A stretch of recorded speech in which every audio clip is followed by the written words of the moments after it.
Welcome everybody to Activision Blizzard Media's first UK ever esports tournament, the Agency Showdown. It's so fun to be back, Alan. It's nice to just see your face again and cast with you for the first time in quite some time. For those of you who don't know what the Agency Showdown is, it's essentially Activision Blizzard Media's way to for everybody to have some fun. Of course, we can't have fun right now together, but we can have fun from a distance, and that's what the Agency Showdown is for. And if you're wondering what Alan and I are essentially here for, well, we're going to be your hosts, your casters through everything, all of the action over the next 3 days as these agencies fight it out for the glory of being the best agency in the Call of Duty Black Ops Cold War Agency Showdown. Yeah, I mean, some cool gifts, but I think more importantly, the bragging rights, right? I mean, we saw some heated competition when we last did this just before Modern Warfare came to a close in its competitive season during the playoffs. But now we're back with the first instance of the Cold War era. So teams will be competing throughout the next couple of days in a single elimination style bracket. We'll be playing Search and Destroy all the way throughout in a variety of different CDL maps that you'll come to know, I'm sure, if you haven't already tuned into CDL stuff that's been happening. Each round, of course, 1st to 6 wins the map, but it is a best of 3 map series set. So you've got to win 2 maps before you move on out of this opening round into round 2. Here is that little the fine print of the rules that we have. And one of the things you just got to keep in mind is one of the biggest things that we saw last year was we're not going to expect to see the top level search and destroy ever, but being able to play off the objective has typically led to a lot of the success that we saw last year. Being able to understand some of the principles of when you need to plant the bomb by, how are you going to be able to set up a post plant if you do get the bomb down? Those little things were really big keys, I think, for success last year. So as we get into tonight, it's going to kick off our first round of matches, and each and every night throughout now, Tuesday and Wednesday, we will be right here on ABM's YouTube channel, live every night this week until that championship comes to a conclusion on Wednesday. So make sure you're subscribed to the channel right here.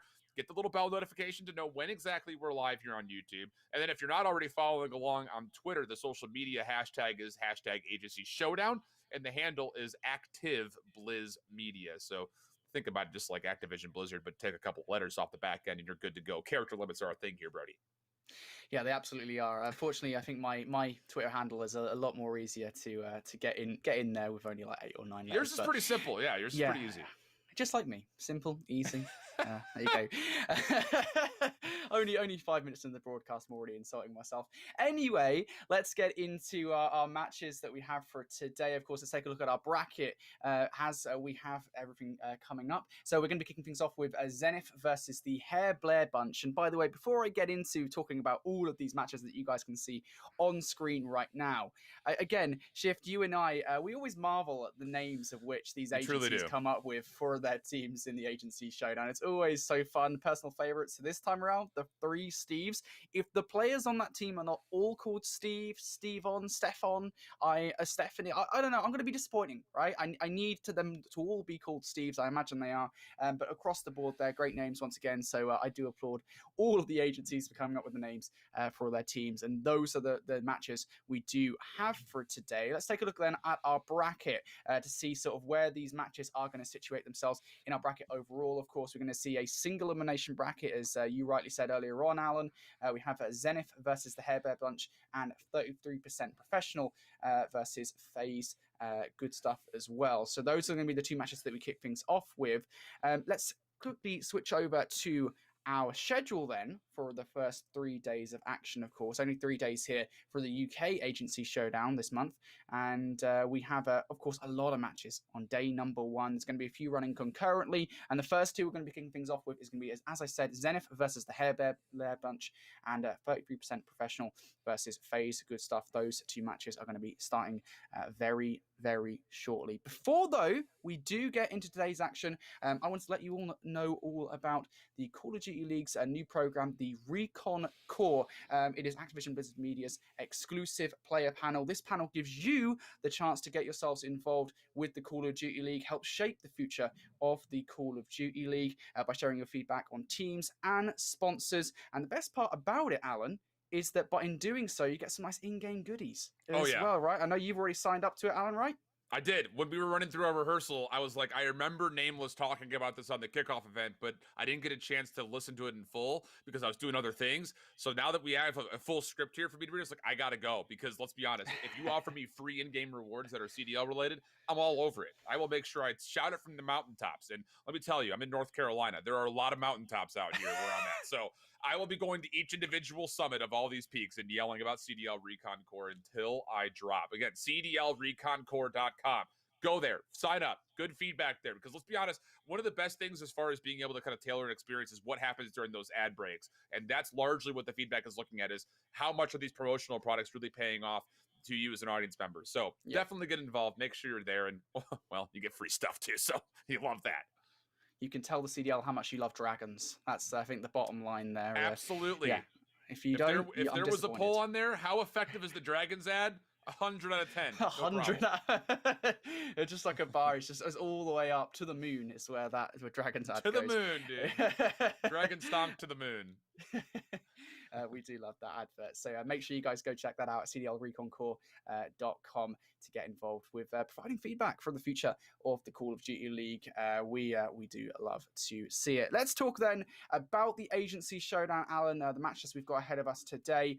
You did get to touch upon this ever so slightly before when we were talking about sort of the rule set and what we're going to be expecting. But of course, many people who maybe saw the stream from mine and Alan's Twitters, you might well know us from casting Call of Duty, competitive Call of Duty. And there, I think what players use is much more restricted down, even Very beyond the restrictions that we do have here today in the Agency Showdown, which are actually the CDL restrictions, the ones that currently Call of Duty Challengers players are using. But even beyond that, right, we have sort of agreements in place between players where they won't use X or Y or Z. And those restrictions are not going to apply today. And more to the point as well, we're going to be seeing more likely than not, like the people that play these tournaments, they're not going to be sitting there playing competitive Call of Duty matches. They're not going to be sitting there thinking, I know for a fact that the XM4, this variation of the XM4, this variation of the AK-74U is the best. They could sit here. I don't even know what the AK-47 and just some weapons like that, right? That are in Black Ops Cold War. You can expect to see those kind of weapons here today. It's going to be a lot more variation. That's what excited me last time. I know you were kind of surprised by it, Alan, when you got to cast it for the second agency showdown. You're like, wait, what? Yeah. What are these weapons? It's crazy. It was so funny because at that point we had just gotten off of like watching some really fierce competition to the CDL. Challengers was going like crazy, and then all of a sudden we had like wild weapons with like ACOG scopes and stuff, and it's just so fun. And the rule of thumb is you use whatever you're best with. Don't feel like, oh, well, Octane uses this from the Seattle Surge, so I have to use it. Not in these. All that's important is to win. And if that means that you have to come out with, I don't even know, name a random weapon that we haven't seen yet. A Groza, if you need to come out with a Groza, you use that Groza and you use it well. The only thing is there are a handful of restrictions. We won't see light machine guns. We won't see tactical rifles. We will not see shotguns or rocket launchers. I know I kind of want to see rocket launchers, but that's just me being selfish. So those are kind of the things to keep in mind as we go forward. And again, we actually do have a set map set here for at least today, right? So that's the other thing, is we're going to see some of the same maps be played. And with that, obviously, hopefully some familiarity would be coming into play as we get further on into the day, because like you mentioned, maybe these aren't the most competitive players right now, but league play is coming, Brody. They very well could be. Yeah, league play's coming. Although I advise that everyone does stay off the league play ladder, because I will most certainly dominate you if you do come across me. That's not true at all. That's not true. Yeah, it's not. I'm really bad at the game. There's a reason that I'm sitting here casting it, not the one playing it. That's for sure. Yeah, league play is coming soon. I'm so excited for that, dude. Me Generally, too. I just at the moment, we can enjoy. I think at the moment it's the Raid Crossroads playlist that's currently on, and that's what I play when I roll into maybe a bit of gunfight with my friends. I love gunfights so much. That's what I roll around with. But when league play comes, trust me, I'm dropping everything. I'm not going. I've been sitting here playing my single player games right while we're here in lockdown here in the United Kingdom. They're out the window. They're gone. It's going to be league play. I'm going to be I'm going to be waking up, I'm going to be stuffing my mouth full of granola, and then I'm going to be straight on the league play grind every day, all day, every day, baby. That's what we're going to be doing here in my bedroom, at least. It's going to be a sweat fest all day long. I'm so excited for it, and yeah, I'm sure as well. The big thing is because at the moment, obviously, if I want to play what we call game battles, which is like essentially just the like competitive ladder, right? It's competitive ladder, yeah. You know, I have to play with people from Europe. But Alan, guess what? Now that league play is going to come very soon. Me and you, we can run up the ladder together. We can dominate. That's not a good combination, Brody. Not only because neither of us are incredible, but one of the two of us is going to be pinging like 180 to the server. I can ping. I can do that. I'm fine with that. Okay. I'll take the L. I always don't put that on me. I don't want to be playing on that. I already struggle enough with my mountain internet out here. I don't need to be trying to connect to Europe. But no, it will be really fun, I think, just to kind of see how these guys go. And one of the big things that as we get into the matches here in just a couple of moments, we're going to very quickly recognize there might be that one ringer who's like just nasty at the game and is doing a lot of the leg lifting. But we'll see pretty quickly as we get through this first round into the second tomorrow. And then, of course, the semis and the finals on Wednesday. The games get pretty darn competitive. So, and like we mentioned, if you're not familiar with the Search and Destroy rule set, these are the CDL rules that they'll be playing off of. So again, those restrictions that we were mentioning, that's part of the CDL rule set. 1 minute and 30 seconds on the clock from the start. You have to keep in mind that it does take a little bit of time to both plant and defuse that bomb. So you're looking at the 5.5 second mark and the 7.5 second mark for both the plant and the defuse. Need to make sure that you're keeping yourself enough time to do either of those two things. If you're a player and you're not immediately playing right now, write that down, because that has been some of the bane of the existence from what we saw Modern Warfare last year. People just did not give themselves enough time. Yeah, that was something last year. I mean, the amount of times you and I just had our head in our hands like, no, there's not enough time. Get on the defuse. It's Search and Destroy. No, yeah, that will happen. It will. And Alan and I will sit here. Our heads will be in the bin. But hey, it's time for our first match of the day. It's Zenith going up against the Hair Blair Bunch. And again, we've got some classic names to kick things off. We've got Noob Slayer, 1947, Salty with a Stick, and Edenist on Hair Blair Bunch. And for Zenith, we've got, I want to say Eingaran, I'm going to go with that, Epic Ways, and True Lad 69. He is a true lad. He's gone to the pub with to get some good beers and such. And I need him to do well. But then 69 after. I mean, he's a true lad, but not maybe the full gentleman, you know. We'll see how things go. First blood does come through, so Zenith offensively. What we're typically going to see, the A-bombs on this map is very difficult to get to. Oh no, Garrett! He actually pushed into his own Semtex. It looked like there for a moment they wanted to flush that player out top of the Green Tower. Now, as we take a look at his Noob Slayer, he's got a pretty good look at where True Lad is. Well, it's a 1v2 for him, and well, time is starting to tick away, underneath 30 seconds, and it's going to have to be a pretty special play from here on out. We'll find the first kill, not bad. I don't know what sight that is. I want to use that sight. That's crazy. 1 versus 1 between Noob Slayer. I'm pretty sure Noob Slayer is actually using an AK-74U variant. I'm 90% sure this is the case. Yeah, I'm it not looks that way. Yeah, it is, and I needed Alan's confirmation there. That's what I'm looking at. Of course, this is not the variation that we normally see, but at least in this round, Noob Slayer should be okay. Yeah, defending that A-bomb site there towards the end. It was unfortunate position for the lad to find himself in, but it is going to be a win right off the bat here for Hair Blair Bunch.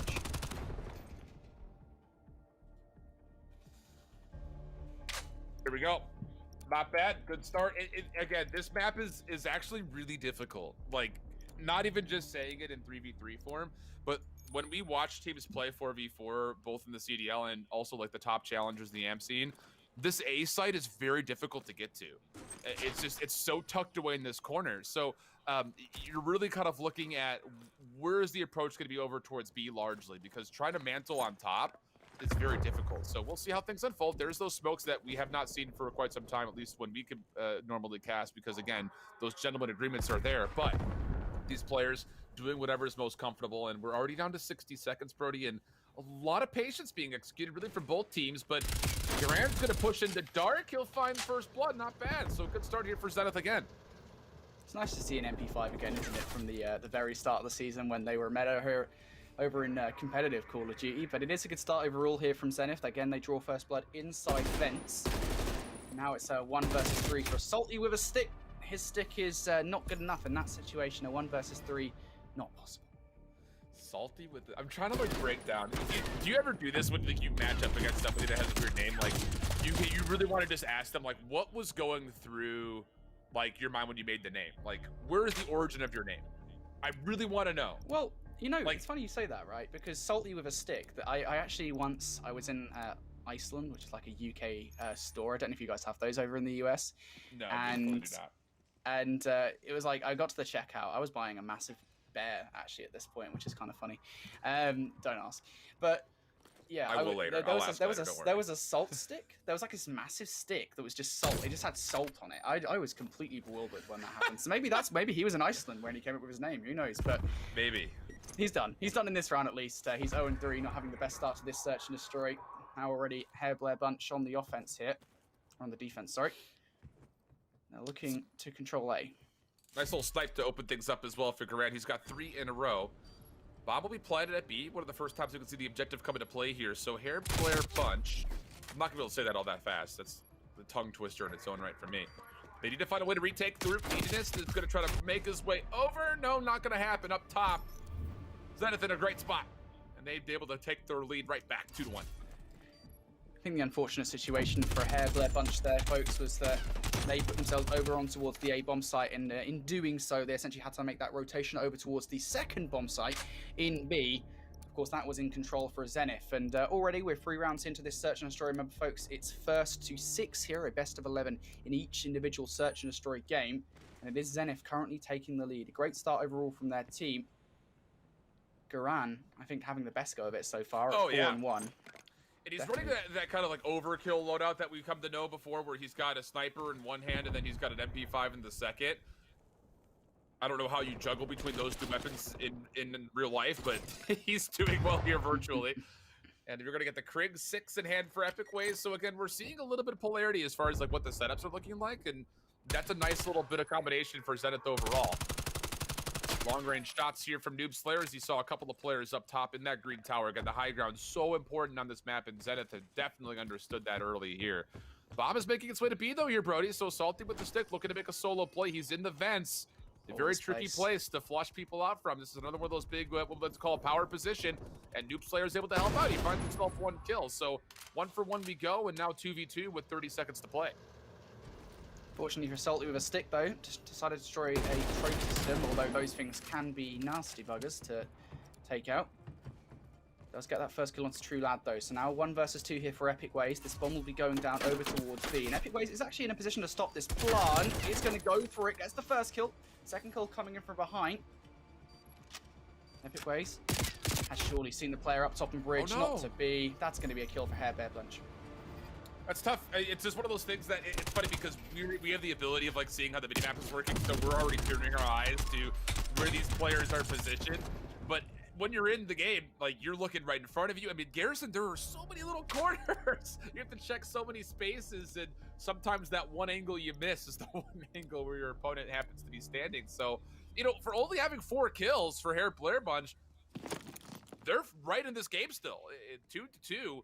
Really kind of goes to show that if you're playing well off the objective, anything can happen. And so far the case. So back to Garand from the offensive standpoint with the sniper rifle.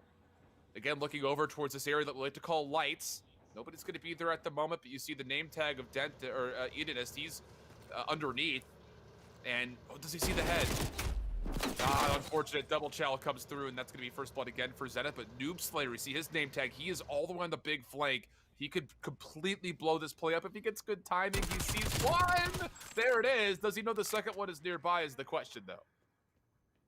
Noob Slayer might just get some good, what we love to call Call of Duty time in here, which is to say, just getting away scot-free from a situation you might not normally get out of, but Noob Slayer does well anyway. And again, Call of Duty timing straight afterwards, gets that first kill, gets the hell out of dodge, and True Lad isn't able to find them. Is it going to be an ace for Noob Slayer? Absolutely not. True Lad brings it down now to a 1-on-1 engagement versus Salty with a stick. 25 seconds on the game timer here for True Lad to work with. Going to go through what we call green. Maybe has spotted out. Salty with a stick has done this. Salty with a stick going to get away? Absolutely not. Some shaky shots there, but it is a kill regardless, Alan. Yeah, it's just, there are so many corners, Brody. It's just, I'm not gonna lie. I don't know about your thoughts. I personally, I just don't like to play Search and Destroy because again, I'm not great at the game in the first place. So I just want to go run and find as many gunfights as possible, so I can maybe try to get better. But I have been kind of wrangled into playing some Search and Destroy on this title. I played none of it in Modern Warfare, but I've been wrangled to play a little bit of Search. And every time I find myself playing this map, right around that middle area, I just feel like I get completely lost because there are just so many angles you have to check, and it really does come down to, have you said your due diligence with the COD gods? Because what we call is COD timing, where you look one way at the wrong time, and it's just an easy kill for your opponent. And that seems to be the case in a couple of different instances, but a tight game here. And for Zenith, you've got 2 players at 4 and 3, TrueLad at 5 and 1. If you were just to look at those KDs individually, you would say, oh, Zenith are rolling through this, but Noobslayer has clutched up a couple of times, and now Salty with the stick finds first blood, but isn't able to respond to the second player who's there for the trade. And that's team fire right there, accidentally. I was about to say, Waze, careful here, brother. Don't want to take down your teammate. Got a trigger finger, Waze. It's going to be Hairblair Bunch now, pushing through the mid-map. What? Did you hear that? Whoever's down low, and again, they're not running ninja, so I'm not used to. We don't hear that. Yeah, I'm not used to hearing footsteps in Search and Destroy. And whoever this is that was underneath, like, it just sounded like I heard elephants was coming through. No cap, right? I thought that was you. So funny. I thought you were I thought you were like banging your feet onto your nest. Yo, I've never heard that before. Obviously, even with you, I get to play in pubs, right? Everyone kind of runs dead silence, but at least we know what that sounds like now. Blair Bunch going to win that round. Not the best position for the last player to find themselves in. It's literally the only time I've heard footsteps on this title was during the alpha and the beta, when I was not at the point where nobody in the lobby had earned ninja yet. That's true. The perk. So like it just completely took me out, and like apologies, but it was just, we don't hear it often, and we don't know what kind of setups these guys are playing on, but that is a key piece of information. There's not exactly a PG rated term for catching people off their sound, but if you can hear people, if you've got your headset cranked up and you hear those footsteps, it's a lot of information for you. And this time it doesn't really fully pay off because Hairblair Bunch again find a way to win a round, even though they could drop the first blood. So 3-3 we go into round number 7. And that is going to be an important factor, actually, as we go further on in this tournament. Generally speaking, with these agency showdowns, Alan and I have got to cast a couple of them thus far, and in each one, it has come down to the later the rounds you go, the more those little things can punish you. But early on, it mostly does go to 2-0s in these best of 3s. So we'll see if that's the case. So far, a close game of Search and Destroy here in game number 1. First blood can be drawn by Hairblair Bunch, but it has been traded out. As Salty with a sick, he is going to fall. Now 2 versus 2. Noobslayer going to take out Gran, even for some extra shots to the body, making sure that he is dead. Defuse is there right in front of them. And now it's going to be down to Waze here to defend this defuse, defend this bomb site. Can they do it from that area we like to call right? I mean, the shots are going down. Does get the first kill with the hip fire. Now a one-on-one engagement between Noobslayer and Epic. Oh, no ammo! Noobslayer, no ammo. We didn't get to see that as well. We have no idea. Still, though, this time are going down. All Epic Ways needs to do is stop Noobslayer from getting on this defuse. And again, this is what we talked about, Alan. 7.5 seconds. Does he have the time? Oh, no! He switched weapons. He picked up a weapon from his dead teammate instead of jumping on the defuse. Oh, no. I have been in that position more times than I care to admit, but I'll still admit it because why not? It's so tough. And you saw those shots right after the first kill came through the bomb. I think they thought a second body was there, but again, 2 players die in and around the bomb itself. So when you try to go for that defuse, the button to pick up the bomb to defuse is the same as the button to swap weapons. And if there's like a trophy system on top of the bomb, or a weapon in this instance, sometimes the game doesn't differentiate between the OBJ and the weapon or trophy system that's nearby, and it can cost you a round, and that's the case right there. So tough, but Zenith, they find a little bit of favor. Now they're in a position where they're up 4-3. And Noobslayer at the moment is not having a bad game. You look over towards the Hairblair Bunch. He's slaying those noobs. 9 and 4. Good stuff from them. Still not really equating to a lead at the moment, as Zenith are ahead in this one. They've put all 3 of their players over towards that B bomb site. Hairblair Bunch, they don't quite realize it at the moment, but they do technically have an option open, Alan, to go straight towards A. Yeah. First time we've seen this kind of open opportunity for Noobslayer to push through. There is a player to contest him. Durant, big 1v1 hip fire, just barely good enough, but Waze was also there to contest. So there is a trade in play, so we'll just go 2v2 with 45 seconds to go. And Salty with the stick has the bomb in hand, lingering back maybe towards B, but his teammate of Edenus wants to try to challenge and see what's going on over towards the A side. And, well, he gets caught cherry picking a little bit. True Lad with the kill, and now it's just down to Salty with the stick for a 1v2. Can Salty with a stick pull this one off in that power position? Going to get this bomb down over towards B. Zenith have gambled that this is an A hit from the Hair Blair bunch, but absolutely it is not. Now how does Salty with a stick play this in the post-plant positioning? Going straight up from Vent, he gets caught out by True Lad. Good stuff here from Zenith. Great clutch up from them. And I'd say overall, they're good awareness of where Salty with a stick would be. They're probably aware that that is the power position and just making sure that Salty with a stick doesn't come out from the vent and surprise them from behind. Good check of that. Yeah, absolutely. Again, I'm not going to lie. So when we were watching the North American version of the Modern Warfare one, like, again, we had like one player who was kind of taking over lobbies on one side or the other when it came down to the teams early on. This has been a really fun game to watch. Maybe I have to kind of step away from my North American heritage and say EU greater than NA, because right now we're seeing some really good stuff. And yeah, now it's down to Zenith. They just need to find that one more magical round to get them the win for a first map. Again, these are best of 3 series, so still some work to be done in the overall set, but it would be nice to get the first map under your belt if you're Zenith. Oh, the play's coming out. This ACOG scope definitely going to help. Edenist almost down for the count, and there it is. Waze going to end up finishing that kill that Garan couldn't. And we talk about Zenith only need one more round here, guys, to finish off this search and destroy. Well, this last round is going relatively well, and now Noobslayer's down for the count. The best performing player on Hair Blair bunch. It all falls at the feet of Salty with a stick. What can they do? 2 and 8 so far. If there's a time to start turning up, it's absolutely now. And map number 1 is best of 3. There's kill number 1. True Lad down. This is still possible, Alan. It's very possible. I mean, you're going to be able to maybe challenge this bomb site. He's going to get the timing here. The bomb may be planted, but you might be able to find him exiting away from the site. No, the timing is just a bit off. Doesn't see where he's exited to, and now Salty with the stick. Making a lot of noise. He's going to try to flush out the vents. This is a good clear, but time is going to be a bit of a problem. 30 seconds, and he's got no idea where Zenith is positioned. There's the check. There's the kill. Zenith will find the first map in 6-3 form. I mean, to be honest with you there, Alan, I think overall it was just a little bit unfortunate for a Hair Blair bunch that 2 of the players on the roster, they just didn't have a good game. I mean, that's the bottom line, right? Sometimes that isn't to be the case, but as we switch over towards 33% professional and FaZe, good stuff for our second match of the day.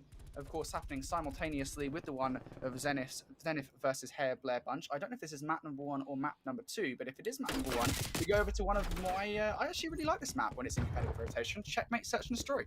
If the map series set that we got is going to be played in order here, this must be map number 2. No, sorry, map number 1. Wait a second. Was the map that we just saw between Zenith and Hair Blair map number 2? Because Garrison, at least on our list, is listed as number 2 here. So this very well could be map number 1. Regardless, we're watching some fun search and destroy.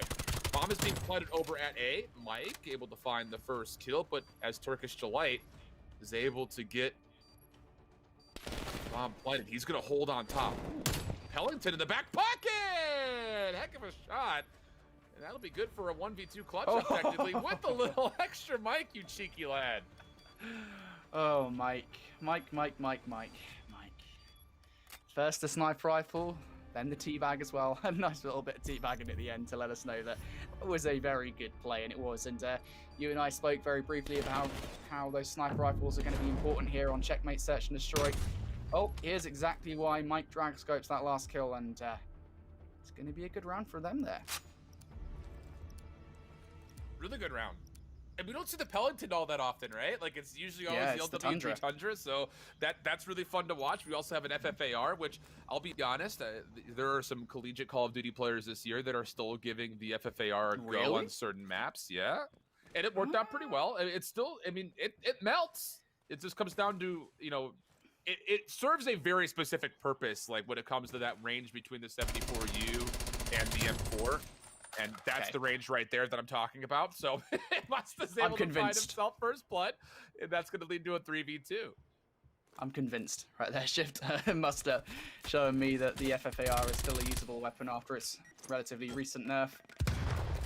FaZe good stuff, of course, losing a player off the back of it. And now for the back pocket of here, Mac-10 will be running the overkill segment of the Lawbreaker wildcard. They have lost a player though. Turkish Delight has been taken out of the round. Dual Diamandis here. This is not the regular. Oh no! What a play! It's not the regular setup, is what I was about to say. Those dual Diamandis, but it works here. Wait, is he dead? No way! Mike must have been so weak there. There's no way he killed him in like 2 shots. I mean, hey man, dual pistols. Whenever I pull them out, I feel like they just go all over the place besides the place I'm aiming. But if you get that one burst to connect, it's like an instant kill. I mean, it's nasty. I know there's been like a lot of clips like in Warzone showcasing it, which is also kind of important to note. You know, for a lot of these guys, you know, let's be honest, Warzone blew up in the last year and a half, and that is what Call of Duty is for a lot of players. So now you are going to maybe see, we saw this last year with the Modern Warfare end of August when we did this for the first time around. You're seeing some players that are just using their Warzone loadouts. That's what they know. That's what they're comfortable with. The Mac-10 being one of those weapons that a lot of people are using right now. So we'll see if that comes into play. And hey, if it's good, if it works for you, you won't hear any gripes from me. That Mac-10 is deadly in Warzone as well. I haven't had a few games in Warzone actually in a while, but when it first came out, whew, that was a nasty weapon to go up against. And well, it may well work here for Musta as he finds himself in a 1 versus 2. Also has the FFAR that we talked about previously in the back pocket. Almost gets that kill there. Unfortunately, it isn't to be. Of course, the shots he took in the back actually not really helping in that scenario. Man, just weapons like the FFAR, the Mac-10, even the MP5. It was funny. I was doing the nameless Boomer Bash the other day, and Destroy was using the MP5. He was the only one to pull it out in that tournament. And we were sitting there like, is he really using the MP5? Like when we first saw him on screen. And then he started destroying everybody with it. It melts. If you're within a certain range, it can absolutely melt. So I'm just under that school of thought. For tournaments like this, use whatever you're comfortable with. And so far for FaZe good stuff, they have taken, really, it's just been small edges here or there, right? Like no one's playing poorly for 33% professional. It's just those last 1v1s have turned up in favor of FaZe's advantage in the last couple of rounds that we've had a chance to see. This time bomb planted. Musta trying to work around the back stairs. Vibe is able to find 1 kill up front. Mac-10 coming through. Oh, a little shaky. Cookie Boys able to take advantage, but there is a frag grenade on his feet. It's actually from a teammate. That will lead to Turkish Delight trying to stick for a defuse, and as his teammate watches over the top of him, that will give them their 3rd round. Here's a question for you, Alan. Do you guys have Turkish Delight in the US? Is that a thing over there? I have no idea. I thought it was just like a play off of the country, like a place or something. Yeah, it is a place, to be fair, Turkey, obviously. But no, it's what's the word I'm looking for here? It's a nice treat that you can have. I actually don't know what it consists of. I know that my dad I was really just about loves to this ask. stuff. I have no idea. I just know that Dad loves it, and I've tried it, and it's absolutely horrible. So I apologize, Turkish Delight, if you really love that particular treat. But yeah, it's not for me. It's not for me. That being said, 33% professional. They're not out of this one just yet. They have managed to get around back here. Of course, remember, guys, it is 1st to 6 in the search and destroy. So, FaZe good stuff. They only need to win 1 more round, and it's done. This play from Vibrator going straight through. Turkish Delight already down for the count. Vibrator, though, looking for a kill number 2. Looking in all the wrong places, so that's already been checked by a teammate. Bit of a misplay there as FaZe good stuff going to be allowed to find their final round off the back of it. Tough. Yeah. And again, we've had 2 pretty consistent matches. You mentioned it in our first map of the Hairblayer Bunch game.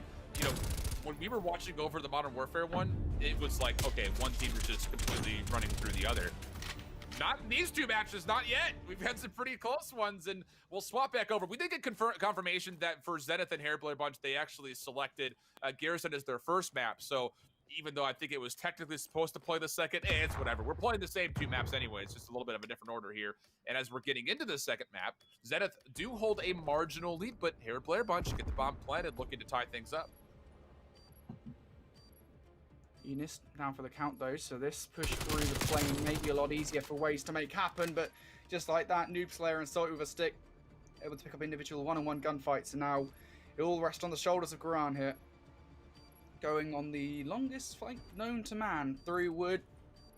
He's also got to reserve 7.5 seconds for the defuse, remember everybody, so Garan here in this situation. Looking for this kill. It's not going to be enough here. There's no universe in which you get this kill and the defuse. There it is. He's going to jump on it, but of course not enough time, I believe. I'm pretty sure there's not enough time for this defuse. It's really close. No. No. Yeah, see, I know my mathematics. I know that there wasn't enough time for that defuse. It is unfortunate. For me, it's just like my eyes. Like, it's like the text is just a little bit too small at my old age. Like, to know, like, oh, was that 7.5 or was it 7.3? It's just like, all I see is the 7, and then numbers are moving too quickly on the tenths of the second. So I just kind of hope and pray that I guess correctly. Otherwise, I just stretch it out and make myself sound okay. But typically, I have no idea. I literally just go in clueless most of the time when it's that close. Yeah, I'm pretty confident most of the time. I can tell. I'm like, yeah, this bomb's not getting defused. Sometimes I am wrong, and that is an embarrassing moment. But yeah, nonetheless, that wasn't a moment like that where it was unfortunate to jump on the bomb. I think like 7.4 seconds, something like that. But again, it was just a little bit too late. And now, even in the odds here between these two teams, we'll see whether or not Hair Blair Bunch can tie up this series. Remember, folks, it's best of 3 overall, so it's the first to 2 Search and Destroy wins. Moves forward in our single elimination bracket to day number 2. For Zenith, already 1-0 up. That's not going to help them win this round, though, but TrueLed is able to put the odds in their favor once more, and Salty with a stick here. XM4 in hand, looking for the 1 versus 2. Not going to find it. Gets shot in the back. This has been tight, man. Not gonna lie, this has been, back and forth affairs. TrueLad, nice shots there. Really good stuff. Salty with a stick, just kind of caught by himself in a really awkward position. It's really, I don't know. I don't know how you felt, but like the Modern Warfare maps from last year, I know a lot of people were like, there's just so many angles you have to check. It's so much different from like Black Ops 4, where there was only like 10 total windows in all the competitive maps, where St. Petro last year had like 10 windows on one side of the map. There's so many things you have to check. It's just a very different style of game, and a lot of that still, I think, carries into this these sets of maps, but not for the same reasons.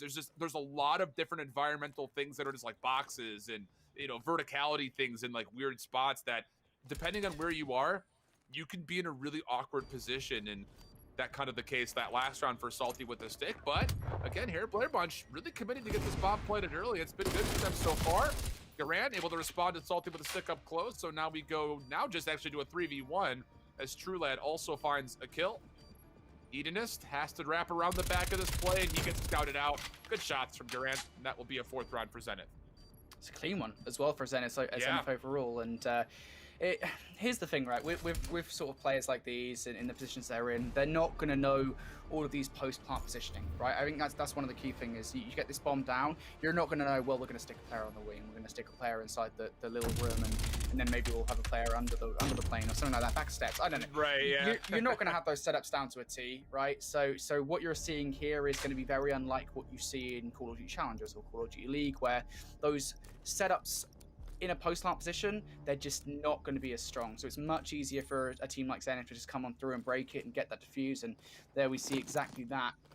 And now Zenith 4-2 up here. 2 more Search and Destroy rounds away from advancing in our single elimination bracket. Can they do it? That's the question here. Hair Blair Bunch, they've chosen right in terms of the bomb site to push through. They put both Noob Slayer and Hedonist over there. Noob Slayer in a potential position here to clutch up. Unfortunately, isn't able to finish the gunfight. But Alan, positives, does get away. But, I mean, now they're dead. It's so tough. Again, the exit routes from the outside of the map by A are very limited. Salty with the stick. 1v2 opportunity, but Epic Ways. He's watched the cross, gets the trade, and Zenith now again, not just on map point here. This is actually round point where they can make it their way into the round 2 matches. With 1 more round victory, they would take a 2-0 here. 1 round away. I would say I think Zenith have been the better team here out of these two thus far. I think if you're talking for consistency's sake, Hairblair Bunch, they have looked better here in map number 2.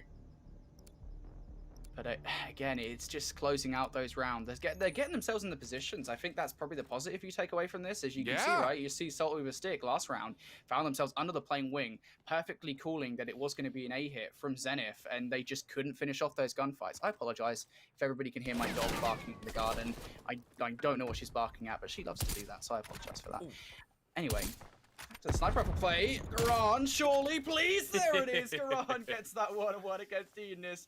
3 times the charm, and now it's a 2 versus 2. They have already lost ways in this one, but Zenith, they're more than capable of winning this situation.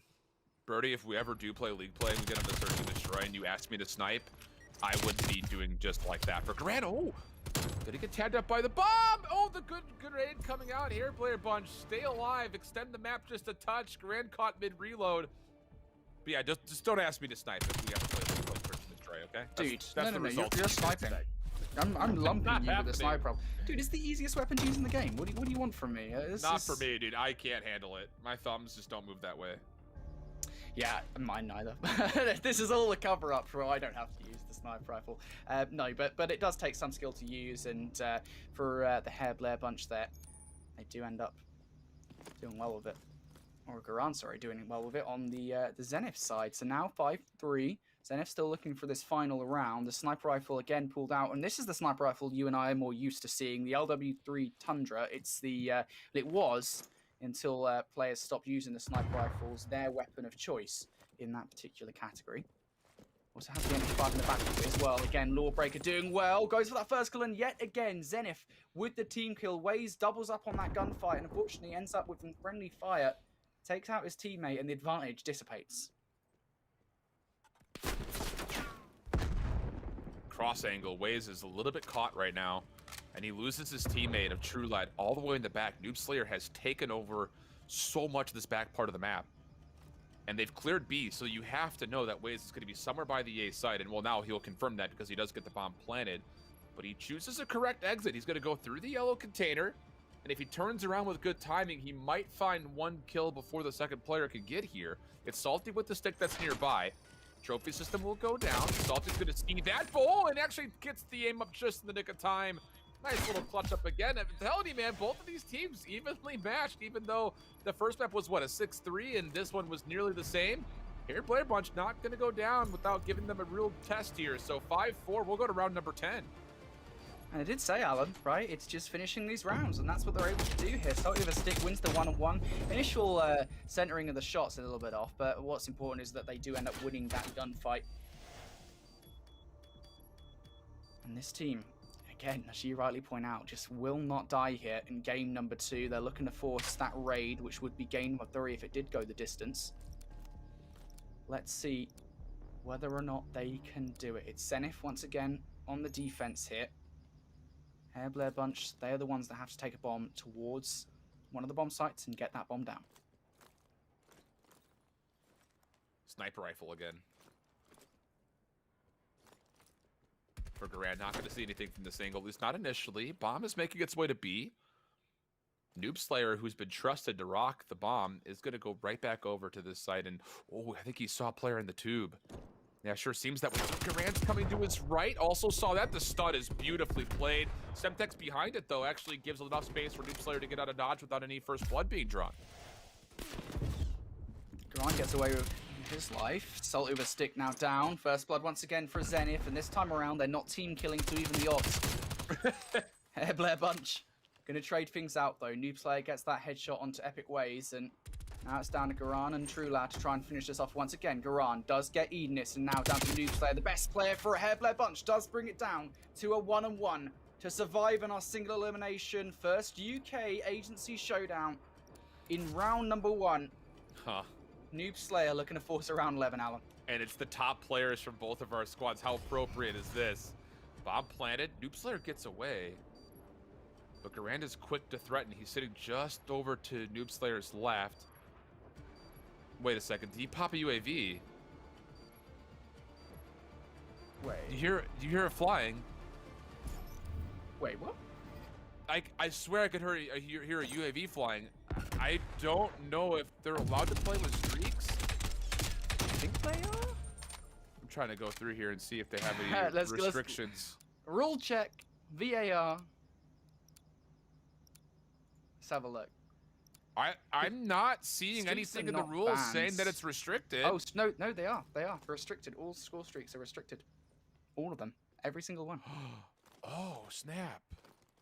I mean, that would make sense. Oh, there it is. I see it at the bottom. Yeah, that would make sense because, again, like for the CDL rule set, things like the UAV are not allowed, but we're going to go on and play round 11, but that sounded, and again, we don't have like little visual text confirmations on the UI for Codcaster, but it sounded like I could have sworn I heard a UAV get popped there, and that would have made more sense on why Grand stopped moving. But regardless, we're in round 11, and Grand is the first one to fall, so it's going to be a 2v3, and now Waze has dropped, so now it's just down to True Lad. He's going to be threatened from the front first, and then maybe from the back. He sees a shoulder for a second there, wants to take the challenge off screen, and wins it. So that's the bomb carrier down. Trade, not going to be there, True Lad. How heroic are you? 1v3, and the last player who's left alive is Edith. He's only got one kill. What a time it would be to find the second, but no. A 1v3 clutch up for True Lad in round 11, and then it's move on. Oh man, True Lad. Some shaky shots, but does it in the end. Each player comes up those stairs. That's the important gunfight, to be honest. Ednis was in a great position here to potentially close out the round and prevent the 1 versus 3 from happening, but True Lad, no, not today, says he. Is True Lad. Wow. Oh, 1 versus 3 for him. That's going to make it so that Zenith are our first team through to tomorrow's round of 8, the quarterfinals. Now we move over towards our other matchup here. 33% professional versus FaZe Good Stuff. We're already into map number 2. Who won map number 1? It's completely eluded me here. FaZe Good Stuff did. They won it 6-3 or 6-2. Okay, there it is. Yeah, I don't know what. For a second I was like, who won map number 1? But it is going to be FaZe Good Stuff here. 1-0 up in the series. So again, that means that they win this one. They move on in our bracket just like Zenith just did. All right, well, Cookie Boy up top. He's going to see one player. Shots decent, but not enough for the kill. Stun will confirm. Not going to cook the frag, just toss it. Will surely flush these players away, and it does, but not into his line of sight. But it's going to be Mike. Again, he's using the Pellington, that little crisp, little piff sound with the silencer. So clean. He'll find first blood and FaZe Good Stuff with a 3v2. Cookie Boy going to go through lights, get away with their life.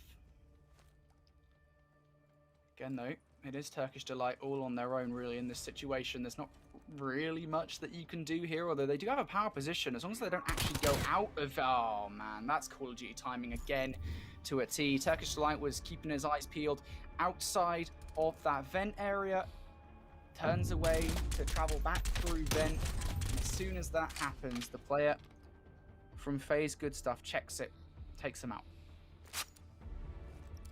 And it's good. It's been small little advantages here or there, right? Like, there really haven't been too many moments where, like, 33% professional have been completely out of the rounds. Again, we didn't get a chance to see the first couple, but so far, it's just like, you know, you don't get picked off by the sniper rifle. Maybe you get that kill on Cookie up top by the bridge, and things all of a sudden are in your favor. So it's small moments here or there. This time, it's going to be the bomb carrier moving up to top comms. Should be able to get here. It's just Mike who's watching, and well, he'll find the first kill on Turkish Delight very quickly. Second peek coming out. Nice trade from Musta. 1 bullet is all he had left to his health pool. 15 HP in total. Vibrator looking for this kill. Misses every single shot possible. Going to get punished for it as Cookie Boy takes them down. And now Musta got to muster up some strength. This 1 versus 2. Has the FFAR, and that's going to work out straight away. Gets this down to a 1-on-1 engagement. Brumper Big Sticks, I want to say that's their name, in this 1-on-1. And all that Brumper Big Sticks needs to do, I mean, I make it sound simple, is get on this defuse with 7.5 seconds left on the clock. Of course, they do not want to be the one actively moving here. That might not work, as Muster is also not moving, but the Call of Duty timing now. Muster makes the move around. That's so unfortunate for Brumper Big Sticks, but maybe this could be a Brumper Big Sticks. You've got to jump on the defuse right now. Yes, they do get it this time around. And it is going to be another round for FaZe Good Stuff. But that was a very long 1v1.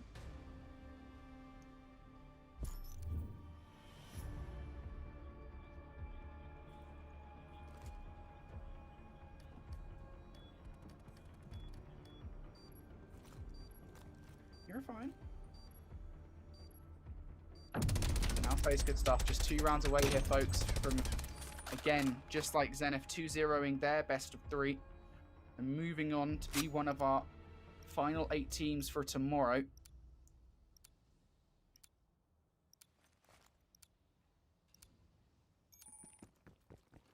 FaZe, good stuff here. Going to take that bomb towards B. By the looks of things, of course, that is a much easier bomb site to approach here on Garrison Search and Destroy. Going to throw all the utility out towards lights. Nobody there to receive it though, and a bit of bad Call of Duty timing maybe about to come FaZe good stuff's way as they did stun check lights, but Mike comes in with a sniper rifle and, well, I mean, he did get a kill, to be fair. He got a 2-piece in a sense, but unfortunately one of those was on his teammate. Good read here from Cookie up top. Again, the high ground so important. That's going to be a 5-1 tally for FaZe good stuff, even with the team kill, unfortunately. That's the way it goes sometimes, when everyone's kind of stacked up over towards this kind of caution jump way, over towards light. Sometimes that timing is kind of to the wrong side. But 5 can't get through.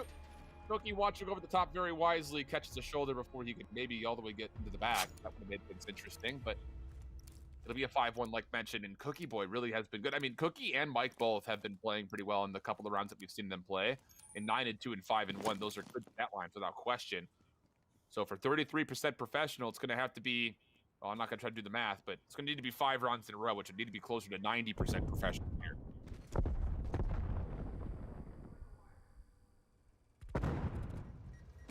This would be one hell of a comeback if 33% professional were able to pull it off. To start with though, you might want to just focus on getting a kill, Turkish Delight. So far, dropping the big old donut. 0 kills in this search and destroy. 33% professional though. They're the ones that have to make the move in this round. FaZe, good stuff though. Look at this aggression coming through. You can see number 6 on your minimap. That's going to be Cookie Boy coming in from behind from Vents. Maybe a trade. No, it's a 2-piece for a Cookie Boy. The 3rd kill comes in elsewhere as well. And FaZe, good stuff. End up taking Garrison, Search and Destroy 6-1. A relatively dominant performance from them in both Search and Destroy games. That timing is so important. Behind them, and no one checks. I mean, why would you? Again, he's just kind of sneaking behind him at that point in time, and he just gets blessed with, again, that great COD timing that we keep talking about every now and again. So a much more convincing performance from FaZe good stuff, but again, I think that it was there were a handful of rounds that were pretty hotly contested, but we know who our first 2 teams are. We said at the beginning during Modern Warfare, when we did this last, that there were usually some blowouts leading in 2-0s. We still had 2-0s here, but they were definitely not blowouts by any stretch of the imagination. So as far as the bracket is concerned, how about this? Those 2 squads are going to have to actually play up against each other tomorrow, and I think that's going to lead to a pretty good matchup for our round 2. Yeah, there's definitely some good players on both squads, so it's definitely going to be an interesting one as we do see now Zenith and FaZe good stuff going through to that quarterfinal matchup. That again is going to be held at 5 p.m. I believe tomorrow, again GMT time. Feels so nice to say, because this is of course the first UK agency showdown.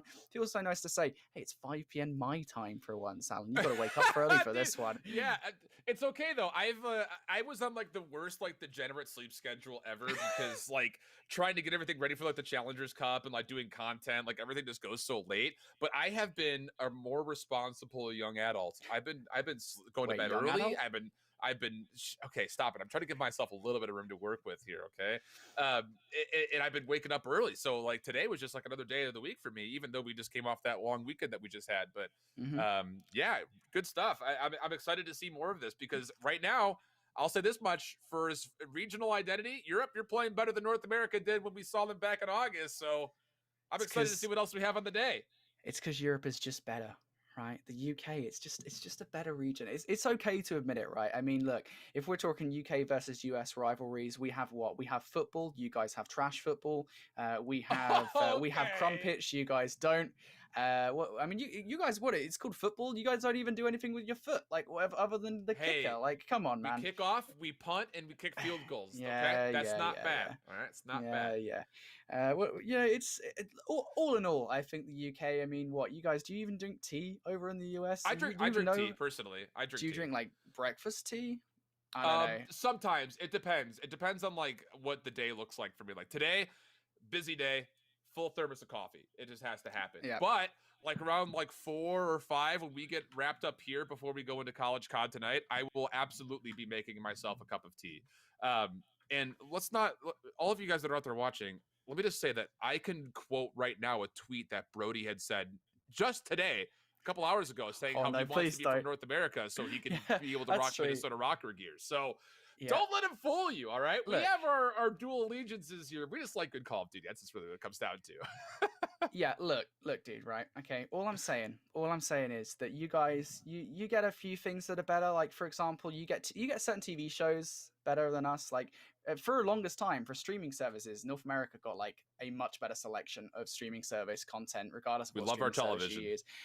So yeah, it's being in North America can be better sometimes, but in terms of Agency Showdown talent, quite clearly the UK is superior. It's been a great first couple of matches. We have a couple more still yet to come. First of all, though, guys, we're going to throw to a quick break. When we return, we have more Agency Showdown action yet to come.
Welcome back, everybody, to the Activision Blizzard Media Agency Showdown, the UK edition, for the very first time. Again, we spoke about just before the break about how happy I am to see one, and it's been a great first couple of matches so far. Let's take a look at our bracket, get that up on screen to show you guys the progress that we have seen for this Agency Showdown across the first couple of matches. So Zenith just beat the Hair Blair Bunch 2-0. They go against FaZe. Good stuff tomorrow after their victory against the 33% professionals. Now, time to go into our second set of matches, Alan, and we're kicking things off with PG1 versus the Three Steves, my favorite team. None of them are named Steve. In fact, one of them is named Stormy Daniels. I'm upset, dude. We need to have a conversation with the Three Steves because our expectations were sky high, and there's not a single Steve in the lobby. I'm upset about it. But regardless, they will be on the defense first, and I'm not gonna lie, this is actually a really nice little setup. You've got Taylor on the op side, just kind of watching the long cross. Stormy Daniel on the flank. Oh, does he read this play? There's a player on the other side of the containers. He's not gonna get the timing to see it, but this is interesting because this is gonna come down to who sees who first. I'm not gonna lie to you. First blood to the poopy bum man. 2 versus 3. Oh man, it's like on that one. Yeah, I need to just take a second with some of these player names just to remember that these are the people you come up against in pubs. Oh man, ever so creative with their names. Now it's the potential banana. Are they a banana? Are they not a banana? Who knows? But what they aren't is about to win that 1v2. I just love it, man. I can't get away. Like I was I knew that I wouldn't be able to get through it without giggling because I'm 5 years old, but that's clever. I just and then Monsieur Pickles, like I love that as well. It's wonderful. You have to say it with like you have to say it really, really highbrow, Monsieur Pickles. Like you have to. Oh man, the poopy bum man. Gosh. Oh, I need to have words with this guy. What a name. BG1. The back of it though. Are going to be 1-0 up. Poopy bum man running the sniper rifle in this one. Monsieur Pickles. The XM4. Something a little bit more standard is if you're used to watching Call of Duty challenges or the Call of Duty League. Although he is going to get taken out by Stormy Daniel. Now trades coming through. Again, we do like to see this setup from Three Steves, actually. They push all the way over towards Wood. Now maybe some aggression coming in. But Poopy Bum Man does pick up Stormy Daniel on the rotation. Now, whether or not they realize it, that bomb is down. Yeah, that's what I was about to say. That's the big thing, is the bomb is down in a really atrocious position. It's very difficult to pick up. Taylor up top. Timing, yeah, beautiful shots as well. Interesting. This is like a straight vanilla XM4. No optic. Doesn't look like there's a foregrip. The barrel looks like pulled it up for the first time and said, "What's the base weapon that I get? Oh, the XM4. All right, I'll use that." And he's slaying with it. Taylor's playing nicely. 2-1, 2 kills in the round.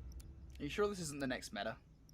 Like all attachments on the XM4 have been GA'd. No one can use them anymore. It's just the base XM4. And this guy, he's ahead of the curve. He knows exactly what he's going to do. Next Challengers Cup, top of the line. Taylor. It's funny that you mentioned that because, like, please don't. I'm so bad with anything iron sight. Like the AK-74U, like I can't use it. It was the same thing with the SOG in Black Ops 4, and even the MP5 last year. Is like anytime that there was like a quick hit small AR, like AK-4 last year, like the meta was no optic on it with like a quick grip. Yep. Yeah, I couldn't. I had to run the slow AR. I just can't run iron sights on weapons. I don't know. It's like a mental game. Yeah, but he's doing well with it. So there, that's where I was trying to hit with that. Yeah, iron sights is it's one of those things, right? I don't know. It doesn't even give you that much more stability. I want to say it's just like having sort of the center on your screen, right? Of like, it's just much more clearer having a sight on the weapon. And Taylor's rocking it anyway. Unfortunately, I'm going to lose that gunfight. And PG1 pick up their second round here. It was a bit of a mess up there around the bomb site, but it's going to be a win anyway. It's funny, you say a mess at the bomb site. Is cleaning up a mess actually cleaning it up, or just moving the mess to a different location? Think about it. Yeah. Oh God. Like if you spill something, do you clean the spill, or does that spill just get Well, moved? you clean up the mess from that area. There you go. I'm just saying. I don't know. I've been like, I don't know about you, but like I'm old, right? And like TikTok is still like not like a thing that computes with me. But I found this one guy that does like those like mind puzzle things where it's like, yeah, I'll try to think of another example. But that one he did the other day, and I thought it was funny. Oh man, TikTok. Yeah, I'm not into TikTok generally. I'm not one of those millennials that likes TikTok. I'm very much against it. Every so often, my friends will send a TikTok into the group chat. I'm like, guys, I'm not using TikTok. I'm not doing it. It's like a cheap budget Vine. That's what TikTok is, in my mind at least. I'm never doing it. One day I'll be forced to create a brand account for TikTok, and I'm gonna hate myself for it. Yeah, I downloaded one trying to think about I was gonna start making like caster content on it. And I was like, you know what? No, I'm just not. It's just not for me. You know, I actually am in a TikTok. I am in TikTok. I have guest starred in a TikTok. It's crazy. Have you? Yeah. We did a TikTok once for my friend's birthday. You know, I'm sure she enjoyed. She did enjoy it. She did enjoy the end product, but I'm hoping that never, ever sees the light of day in the esports community. If it does, I'm dead. I need to find this. I'm about to go for the next, as long as it takes me. To find this, just so. Well, you don't have many years left, Alan. Right? Wow, dude. Okay. That's unfortunate. Taylor tries to throw a nade over the top of his teammate, but potential Banana ends up catching it, and so that'll be a first team kill. But there will be a trade, so the three Steves will keep things 2v2. Not the greatest start that they were hoping for, but at least things are even. And the bomb is still currently down, but it should be easy to collect. Stormy Daniel is just behind it, or pardon me, in front of it. But wants to clear the site first, and as he does, good timing here, finds Monsieur Pickles. It now just comes down to the Poopy Bum Man. Can he pull off the 1 versus 2? Nope, the 3 Steves take the win. Can we just go back to the fact that the 3 Steves are not named Steve? I'm still upset about it, dude. Like, it's really gonna bother me. Maybe Daniel, maybe his surname is Daniel Steve, or Daniel Stevens. Or Steve, it could be Steve Daniel. True. Steve Daniels, I don't know. And yeah, maybe. But I have to feel like his name is Daniel and his last name starts with a G, based on. Maybe it's Daniel Steve G. Maybe it's like a double barrel name. What? I don't know. Someone's gonna take the double barrel, right? Maybe it's like I don't know. It's not called Steve, okay? If you say so, Brody. Right, maybe they're all triplets, and this is actually, we've got Taylor Steve, Daniel Steve, and Banana Steve. That's all we've got. Someone named they had the 2 kids, and then the third one they were like, well, I haven't got a name for this. I didn't plan this. Banana, that'll do. And, I've got no idea where you're going with this, but I'm here for it. They have 3 Steves, right? That's the point. I'm making excuses for their naming system, which I was really excited for. This is the most exciting part of today, and now it's all been ruined by the fact they're not called Steve. Anyway, it is tough. It's tough out here. It is tough. We'll get back to the Call of Duty though. PP Bum Man picks up that headshot onto Stormy Daniel. Now 2 versus 2. Potential Banana going under the plane. Has a player in front of them. The Poopy Bum Man gets out of sight though. I thought for a second he was just going to execute off some trigger discipline, try to slip behind this play, maybe find a free kill, if not 2. Not the case, unfortunately. He drops not only his life, but also the bomb. Taylor gets caught. PG1 able to find themselves again, increasing on their lead. 4-2. Still been pretty close overall, but this is one of those things that, again, the COD timing. And is there a single player for the 3 Steves that's running like any optic? Because we saw the AK-47 no optic. I don't even know. I haven't really seen an optic on any of these guns so far. Right? The AK-74U, you don't expect that with an optic, right? No, generally. The AK-47. I forget who was running it, but someone had an AK-47. Yeah. Oh, right here. wow. Yeah. Okay. Yeah, sorry, I didn't even realize that. I don't know why I thought that was an AK-74U. Yeah, the thing is with the AK, I think that the iron sights are relatively clean, so you could probably get away with it. The XM4, I think that is a weapon that you need to have a sight on because the iron sights are the opposite of clean, right? It's not very good. Like, there you go. You can see people Bum Man. The thing is, because of the way that they have that iron sight set up, is you still can see the majority of the screen. It's not too much of a problem, but you can still rock this. For Stormy Daniel, running the iron sight XM4, unfortunately, shooting the seat is not going to get you a kill, buddy. Now Taylor OB left up in a 1 versus 3. They know exactly where he is now. Taylor's got a sniper rifle. Maybe they can make this one work. tough 1v3 situation, though, with the Pellington. He's just going to fade back, hope somebody that pushes him. But again, 30 seconds. You need 7.5 to defuse. Timing could be good. Shots from the wing, not great. He's still alive, 68 HP. The PG-1 is rotating all around him. He's not going to have enough time to get the kills plus the defuse here. Let's see what he can find. Any phase up. Quick scope. It's not going to happen there. 1911. Not just a great year, but a great pistol, apparently. Up top. Ooh, just a bit outside. Second opportunity will be denied as he gets shot from behind. And PG-1 put themselves on map point. Did Poopy Bumman kill a player there with a sniper rifle, or was that the AK? That was an AK. Okay. I think it was the AK. Yeah. Yeah. I don't know why. He had a second weapon because he saw the sniper glint. Yeah. But I think it was Baby Drumsy from the side that got the final kill, if I'm not mistaken. Again, it is going to be PG-1 here, 5-2 up. Poopy Bumman having one hell of a game. Could well be the next big thing in Call of Duty. 13-2. Doing very well here in this search and destroy. On a 6th spree now. It's PG-1. Just need one more round and they go 1-0 up in this series. Three Steves making their way towards this A-bomb site. They're doing it, I think, most importantly here as a team. You've got to be careful you do not lose first blood. That's exactly what happens. Poopy Bumman strikes first in this one. Banana with a trade with a nade. Now 2 versus 2, and again, it's the same position. They know he's there. Banana comes flying out of the corner. Poopy Bumman now looking for the ace in this round for kill number 16 to put a lid on this game. It would be a 2 versus 1. They know exactly where he is, though. Baby Drumsy is going to be the one to close out the gunfight, and there it is.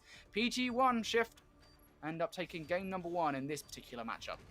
15 kills for the Poopy Bumman. Again, we have the ability to select some MVP candidates, by the way, out there. I know some of you guys watching will have an opportunity to vote on that. He's currently in the running for my best player so far.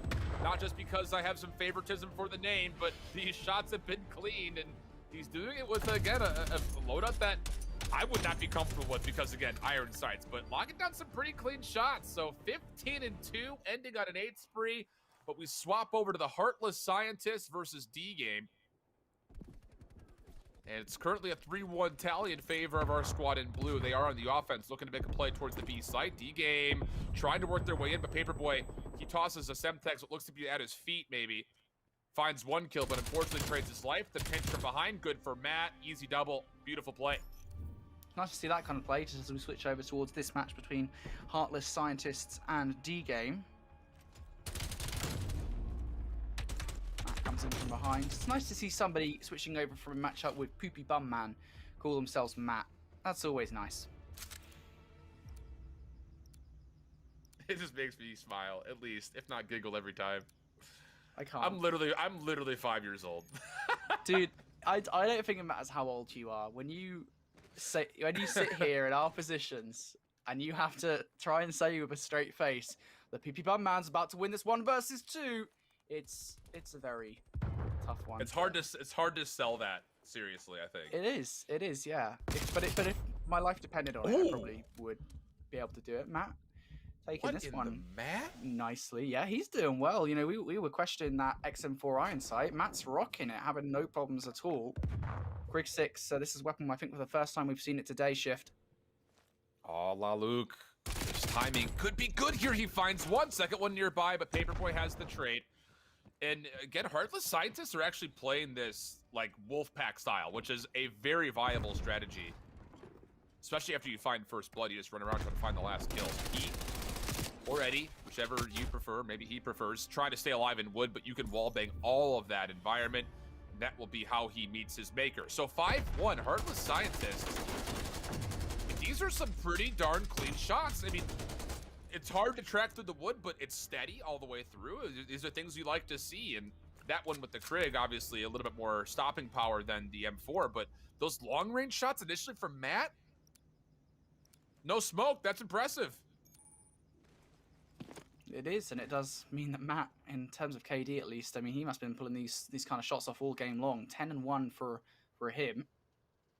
Not necessarily carrying the squad. Paperboy's also 6-2, but definitely a big reason why they're in the position that they are. D-Game On the other hand, every single player really on their team not having a good one. 1 and 5, 2 and 5, 2 and 6. Those are the KDs across the board. Matt going to strike first in this one. Kieran down for the count, and now it's Leluke. And Pete underscore ready. Left up, they are worlds away from each other as well. However, Luke actually has managed to get in from behind, inside the plane. This could be potential for a clutch up. A grenade to land absolutely nowhere. It's Leluke now in a 1 versus 3. Does take out Paperboy, so this is possible. Unfortunately, looking for the bomb on the wrong side of the site. That's unfortunate. Luke is unable to take it. Oh no, Leluke! Not like that. Now you've got to get on the defuse. Now you've got to get on the defuse. He doesn't know the third person's dead. Defuse, please. Leluke, that was so good. No! He still got time. Teammates, come. It's going to be close. It's going to be too close for comfort. No, Leluke, it was such a good play. Please. Does he have the time? Not like this. It's going to be so close. No! Not like this. No, I'm so heartbroken. That was such a nice clutch. Not like this, Leluke. Oh no, like the thing is, I did not entertain the thought because I thought that as soon as he faced away, there's no universe in which he wins these gunfights. But look at this, he jump shots.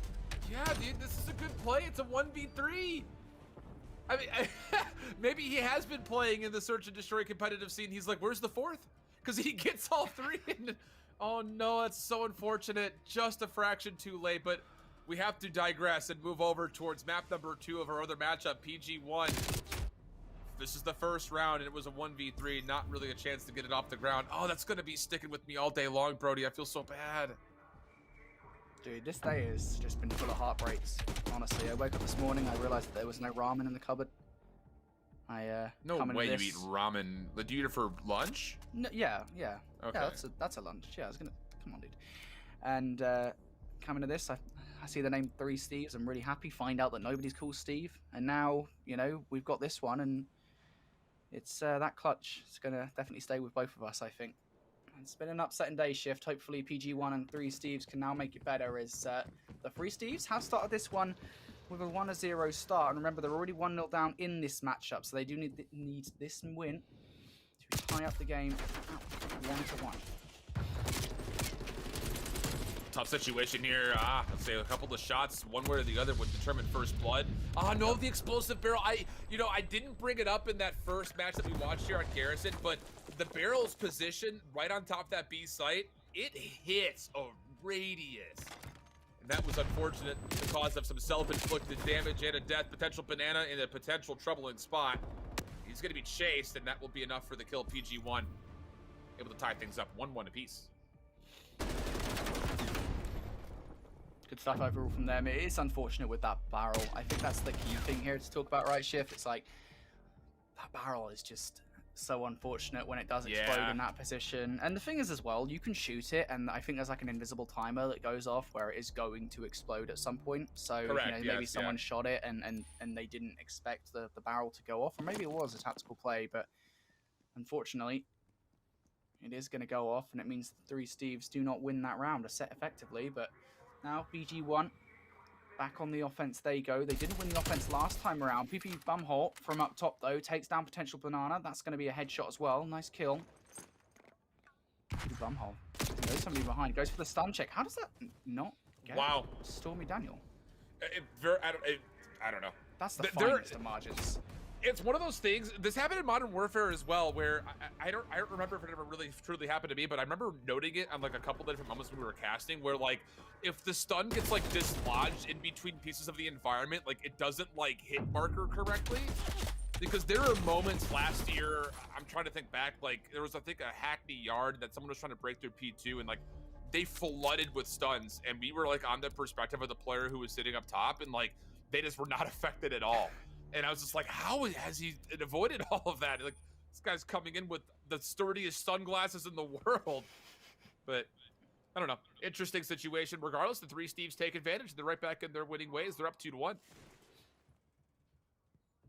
3 Steves, yet again, another round win from them. They're looking a lot better here early doors in game number 2 than they did in game number 1. But PP Bumman once again going to strike first. Taylor with the XM4. Trades things out, so now 2 versus 2 here, Shift. The One thing that the three Steves do have to note, though, is this bomb is down. They're going to have to pick it up, and they're going to have to take it towards a bomb site unless they can remove the PG1 players from this round. Wants to go Pickles. 1v1.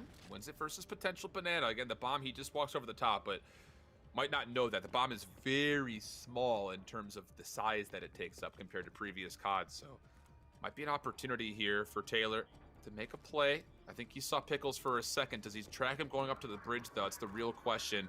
Again, we've got the luxury of following him through the X-ray, but Taylor's got a lot more angles he has to check. Will mantle up, and timing has been weird. Neither player has seen each other as of yet. 16 seconds, have to make a play for the bomb and the plant. It takes 5 to get the bomb down. And unfortunate, as he picks it up, kill from behind, and giving the PG1 tied things up 2-piece. Again, that lack of dead silence for Taylor. That's the one that gave it away, right? Taylor stomping around on the platform. Monsieur Pickles turns around for the kill. Now all even Stevens here. Early doors once again on Garrison, Search and Destroy for game number 2. Again, just to remind you folks at home, it's PG1 who are currently 1-0 up in this matchup in the round of 16 of the UK Activision Blizzard Agency Showdown. They win this. They win the series 2-0. They go through to the round of 8. And almost immediately in round number 5, it starts off with Poopy Bumman once again getting the first blood. I'm pretty sure every single round that has been the case. Well, there's the ability in the Codcaster settings to pull up the scoreboard and actually see the breakdown of how the first bloods have gone. I'm not sure if our observers are aware of that or not, but that is something we could potentially inquire in, maybe not for this specific round, but later on, because I think you're right. You know, for PG1, a lot of the first bloods have come from Poopy Bum Man. Now it's just on the Taylor gun, 1v3, and yeah, holding a corner inside top comms. 3-2, first time PG1 can boast that they've been in a lead here for the Garrison Search as well. It was down to a very well structured round, I believe anyway. I think, you know, they get that first blood. And then not only that as well, but they position themselves to win the round. That's not something you really see here early on in these agency showdowns, is you don't see the structured play. You don't see all the strategy coming out really. It's kind of just more or less, we're going to take this bomb to a bomb site, or maybe even not at all, and we'll just see how it goes. There's never any strategy, really, I think, on these early rounds. That stuff will develop, I think, as we go forward in this tournament. But for that particularly, that was good stuff from PG1 for, I'd say, just the post-push positioning, right? I mean, they had a player in green. That's really good stuff from PG. Look, the John Madden commentary analysis here is control the high ground, control the game. That's really what this map largely comes down to in simplistic terms. Kind of like how checkmate, when we get there eventually, control the plane, control the game is really what it comes down to. There's some stuns that connect, and just spamming the corner. Yeah, Daniel knows exactly where Pickles is positioned off of that stun check. That'll be good for first blood as the three Steves try to tie things up, but Baby Drumsy gets over to topside caution. Doesn't see the player immediately to his left. Again, I think he was focused on what was happening up top towards top comms. And there it is, killed. That's also the bomb down, not fully planted. So information advantage for PG1. 1v2 for potential Banana. Can they pull it off here? Got to get this bomb. Look at the pre-fire coming out from Poopy Bumman, man. I think he may have saw him cross. Yeah, he may have seen him cross, but regardless, yeah, it's a heads-up play. Pre-fire, we don't often see that. Again, it's one of these things where actually I'm starting to be convinced here that there's more going on in this Search and Destroy game than we're being led on. PP Bum Man, he might be better at COD than we're giving him credit for. Very true. I mean, this has been, again, some really close rounds, man. I'm not lying about it. 4 in a row, though, for Poopy Boy, man. He has become a problem. I gotta wipe him away. I think that's the problem here. I was waiting for you to make some kind of a pun reference. I left you the low-hanging fruit for that wordplay. Really unfortunate hit marker there. Sniper rifle connects for Taylor, but it must have caught some of the extremities of Poopy Bum Man, so now he's in another 1v3 situation. Opportunity, nah, just a bit wide. Frag grenade cooked. Challenge coming through. But to hit the triggers, accidentally meleeed. And PG1 up 5-2. Again, good aggression. Oh, a nade from Baby Drumsy. Yeah. Nice cooked, man. Very nicely cooked. That's some cooking that Jamie Oliver would be proud of. Please tell me you get that reference, Shift. Do you guys have Jamie Oliver in America? I don't know if you guys have Jamie Oliver. We don't, but I still get the reference. Okay, cool. I should have said Gordon Ramsay. That's much easier. That's a transatlantic reference. Absolutely, it's a global reference at this point, to be honest. Do you love a bit of Hell's Kitchen? Three Steves might find themselves in Hell's Kitchen at this point. Yeah. If they lose this search and destroy round, Baby Drumsy draws first blood, trades coming through, Pee Pee Bum Man comes out on top, and now 2 versus 1 Shift. Yeah, wanted to combine Poopy Bum Man and Baby Drumsy. The fact that Drumsy is able to trade his life out for that first kill is actually more important than I could explain in words, because he's getting overwhelmed, right? It's a full hit through the middle of the map, one of which is carrying the bomb. He falls. Sure, Poopy Bum Man might be able to find the 1 kill, but it stays 2v2, not 2v1, and Taylor is way away from this bomb at the moment. Gonna have to make a rotation. He'll get here, but the problem is that AK-47 and Poopy Bum Man watching from lights.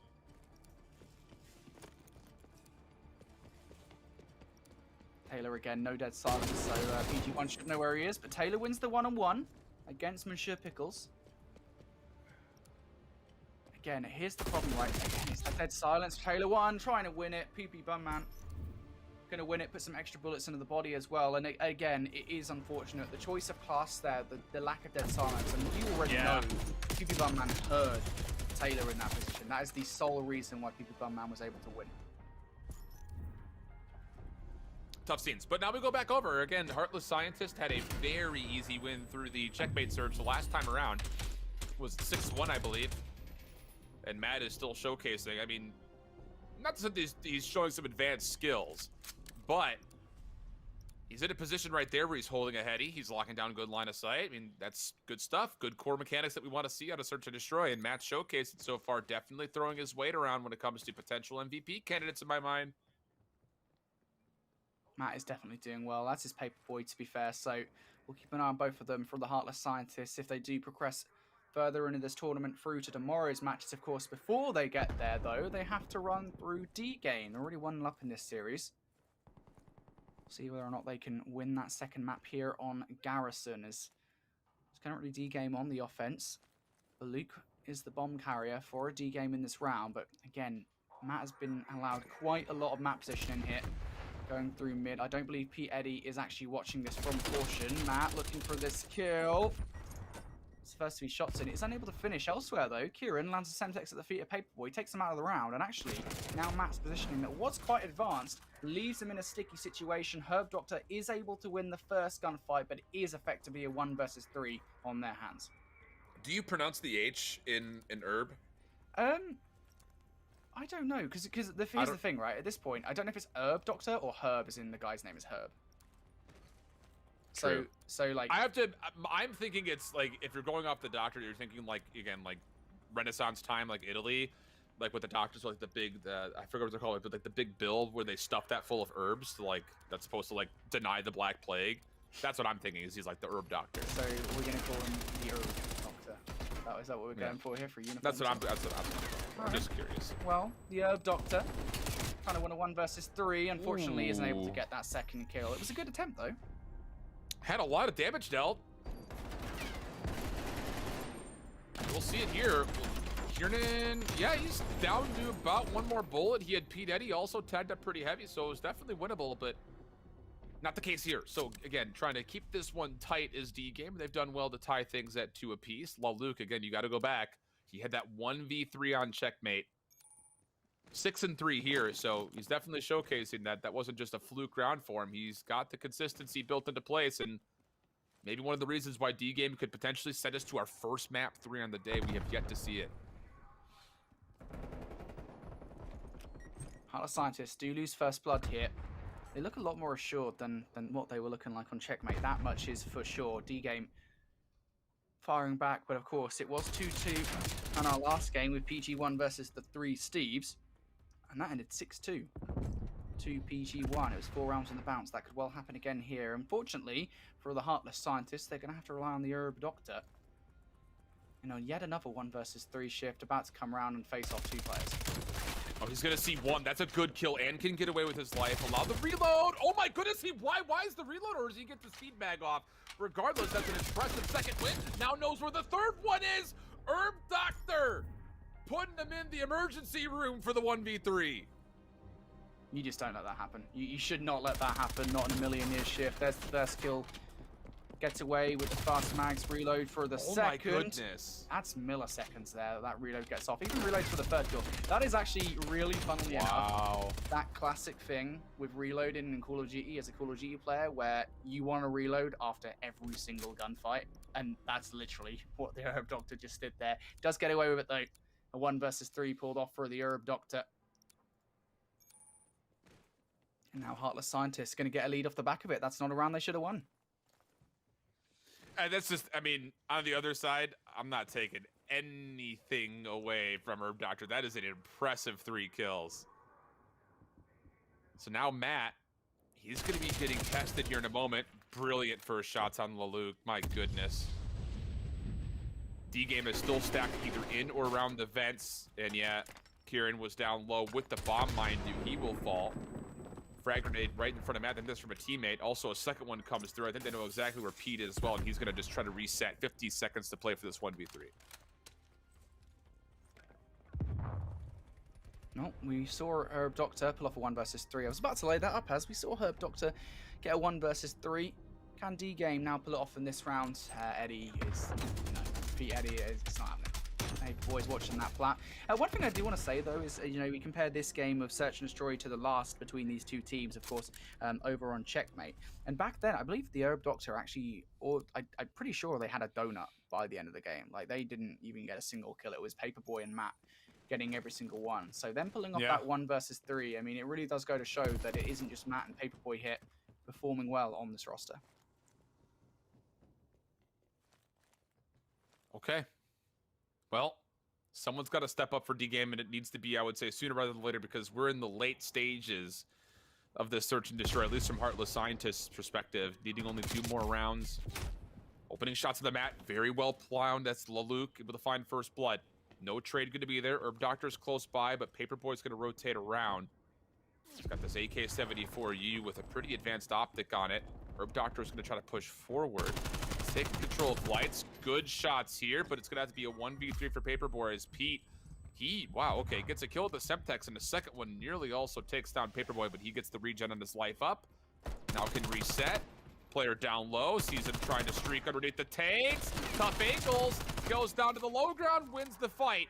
Last player is Pete Eddy, and the last hope potentially for D-Game to try to keep this game tight in this swing round, and the Semtex will put it away. 1 round differential. D-Game very much so still in. Pete Eddy just landed that Semtex so well against Paperboy. Again, an important round in the grand scheme of things here. They did lose that first map 6-1. So for D-Game, they want to make this one at least a lot closer, if only for morale purposes, but of course, to try and force a game 3. Done a good job at making this one close so far. Only 4-3 down. D-Game playing slow on the offense at the start of this one. Yeah. Very passive, not coming out of spawn as of yet. But respect being paid on the other side as well, as Heartless Scientists are also playing pretty darn passive, just watching over the top of both these bomb sites. In 60 seconds, you've got to make a play soon if you're D-Game. And it looks like they're going to make their way through Hangar, top right side of your minimap, and maybe over towards top comms. There's nobody actually there to contest this play if it does come through, so this would be a successful route to get an opportunity maybe to go to the A site. Laluk, who's been the heavy killer for D-Game, though, is playing the opposite angle underneath vent. That is a good angle to have if you're Laluk, and elsewhere over towards A. Kieran draws that first blood against Matt, and Heartless Scientists, as far as that bomb site is concerned, are in absolute no man's land.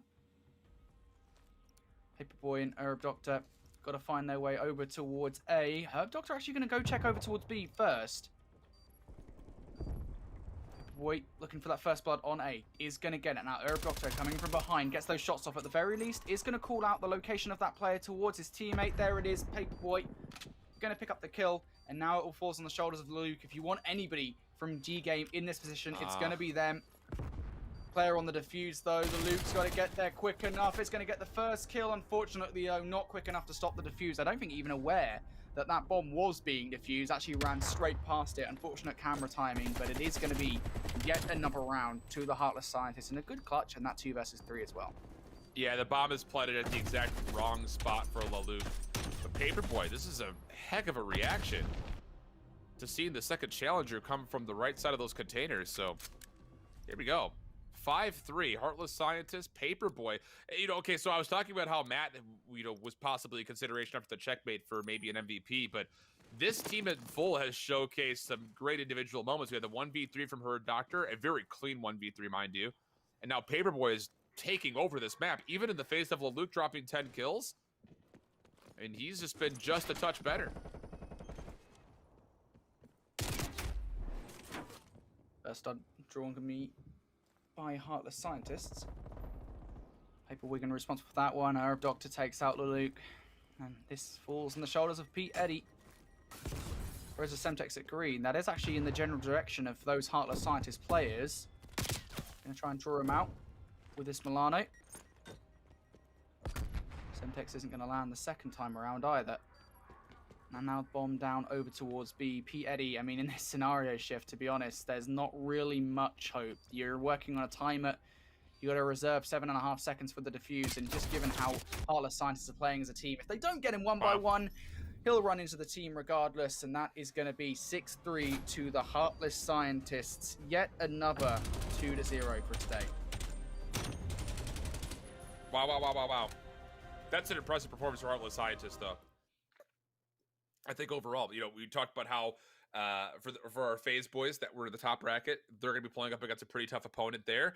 But for Heartless Scientists, the fact that we saw some incredible individual moments from all 3 players across both maps, they might be my early favorites. I mean, might be too early to say that because we've only seen 2 sets of matches come through so far, but that was by far the most convincing showcase that we've had when it comes to an individual team, because all 3 members are playing at a very high level, it looks like. So a tough opening matchup there with Laluk and the boys, but for Heartless Scientists, they're cruising into tomorrow here, Brody. Yeah, they absolutely are. The Heartless Scientists, I think you're right to call them as one of the better teams I think we've seen so far of the 8 that we've got to preview. Let's take a look at how the bracket now looks, though. After that, we can see that Zenith again and FaZe Good Stuff won our first 2 matches of the day, but now the new additions to the quarterfinals tomorrow. PG1 with that 2-0 over the Free Steves, and the Heartless Scientists with a 2-0 over D-Game. We have half of our field for a day number 2 shift. I think we should have our next half very, very soon. It's going to be exciting to see how the rest of this plays out. Yeah, man. I'm right here looking at this European region, sitting there and saying they're looking pretty darn good. So we're hearing that our next lobby should be up pretty soon here. So we'll just kind of stick with you guys. Again, make sure you're subscribed to the channel right now. Don't go too far. Subscribe. And then once you subscribe, a little bell pops up. That's the one you really want to hit because it gives you a live notification when we hit that start streaming button. You're not going to want to miss any of the action through the next couple of days. So make sure you do that right here at the ABMedia YouTube, but also make sure you follow along on social media through Twitter, Active Blizz Media, with the hashtag Agency Showdown. It's going to be a fun one, man. And if the competition stays this close to the back half of our opening rounds, you won't get to have a prediction from me because I think the last teams that we're going to have going into tomorrow are all going to be pretty darn good. Yeah, absolutely. I think it's going to be interesting to see sort of how tomorrow is going to go down. Of course, as we kind of said, the 2 zeros that do occur on day number 1, it's not unexpected, right? I mean, it's par for the course for what we saw in Agency Showdown number 1 and what we saw in Agency Showdown number 2 over in the US. So maybe things will get more competitive as the rest of the games do play out for today. Oh, dearie me. I want to ask this question. Shift, do you get the reference for this team, Bojo's Lasagna? Not a clue, but I love the name. Would you like me to very quickly explain the reference? Is that even a question? Please, enlighten. So, back in the day, and by that I mean a few months ago, when lockdown in the UK first began, there were rumours circulating that the United Kingdom's plan, or the UK government's plan to deal with potential, food shortage post-Brexit in the UK with everything going in the lockdown was to fill the Wembley Stadium with a giant lasagna. What? If that doesn't sound zany enough, folks actually believed it. It was crazy. And Bojo, of course, for those of you who don't know, is Boris Johnson, the United Kingdom Prime Minister. So yeah, that's the story behind Bojo's lasagna. And yeah, I love the name, guys. If you're listening to the stream, if you're watching it back on YouTube afterwards, because of course these matches will be streamed on YouTube and therefore they'll go straight to VOD afterwards.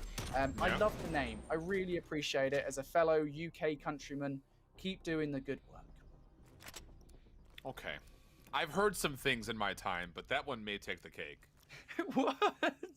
About the Bojo's lasagna. Yeah, that story just has me feeling a certain type of way. Does it or does it not convince you that the entirety of the UK is just completely bonkers? I think it's more just showcasing how bored everybody is right now. Yeah, that's for sure. Because I'm a fan of lasagna, and I could see a world where I just get so bored, and I'm just sitting there thinking, wait, what if we filled Wembley Stadium with lasagna? Like, I could see myself having that thought, like, really.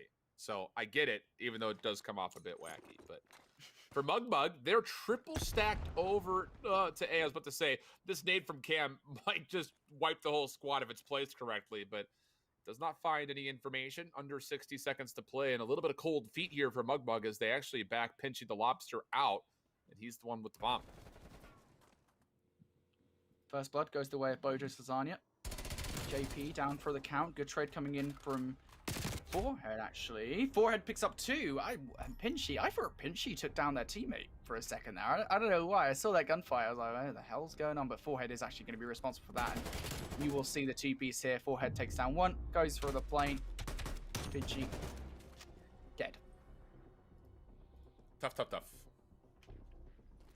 Checkmate's so difficult, man. Really, a lot of our search and destroy maps are pretty difficult, really. Mm-hmm. And last year, I think there were some considerations, but like smokes were really, really important, and it made the map a little bit easier. But even with or without smokes, again, there's just so much like strange verticality. Like the plane, you get plane, you can rotate from either side really, really quickly, just because the wings watch over everything. So it's a very tricky map for many reasons. But 5 kills in a row for Forehead. And Pinchy the Lobster, actually does find first blood on the Cam. Lana on the back, able to find 1 trade. It's a different member, though, so Pinchy's in a little bit of a weird position. Able to stay alive for now and catches the timing on Lana. That'll be 2 kills for Pinchy, and now a 1v2 situation for Forehead with the bomb, though, still in hand. 1v2 for Forehead here. 5-0 start to this game. Looking for number 6 and number 7 here. Search and destroy.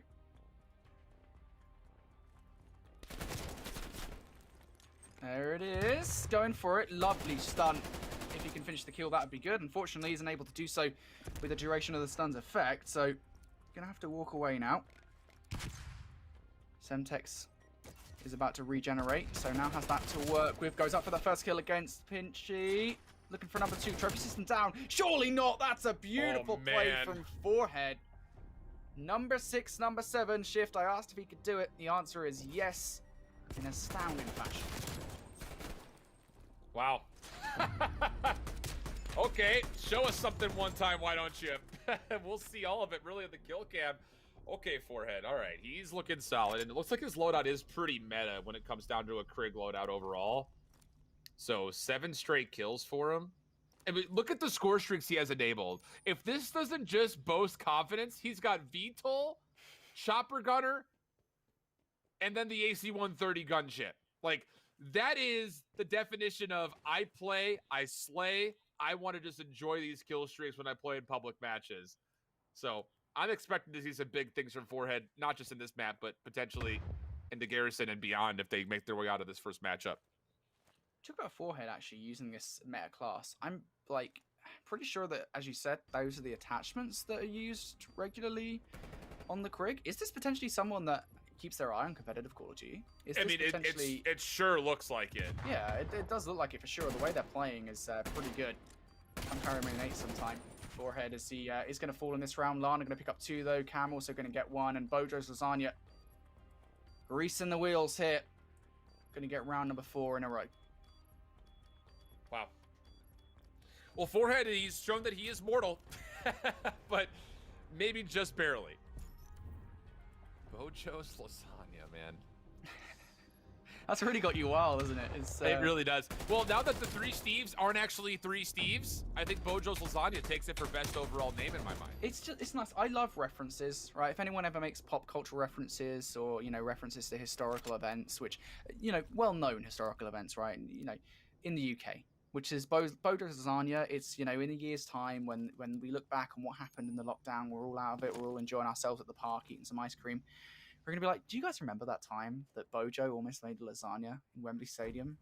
And then a Call of Duty team, the best Call of Duty team of all time, named themselves after that particular event. That's what we're going to look back on. And Forehead building a legacy at the moment here in Agency Showdown. 7-1 start. Slight legacy. Yeah, it's a legacy nonetheless, right? He's doing the lasagna some justice. Forehead done well. Cam and Lana actually not having a bad game either. Mugmug need to get around on the board here, though. Shift, that's the bottom line. Is Mugmug now going to have to retake a bomb site? Lana is going to get killed by JP. So the numbers are in Mugmug's favor for this retake. And Forehead's actually going to be playing the long angle here. He wants to try to search for a couple of kills. We'll find a 1v1 versus Fenno. Wins that one. One more nearby. It's actually right above him. And yeah, Pinchy's going to find the kill. So now an opportunity for a 2v1 for Mugmug's retake. Trying to get their first round on the board. Cam just holding on top. It's going to come down to timing of the peek, and Pinchy FFAR gets the kill, and he will get on the defuse in time. It's nice to see somebody understands that there's 7.5 seconds that's needed for a defuse. Pinchy jumps on it for the round, and I said as we got into this one that Mugmug, they needed their first round. They finally do get it here. You see that kill once again from Pinchy's perspective this time around. Nice little slide through, even a drop shot as well. Pinchy and some spice to the kill. Yeah, for real. Always love to see some drop shots. And actually, I swear there's an attachment in this game, because drop shots are very hard to pull off. I swear there's actually an attachment in this game that allows you to drop shot on the stop. Yes, it's not this. Well, so it's a grip that allows you to keep your ADS up while you're going prone.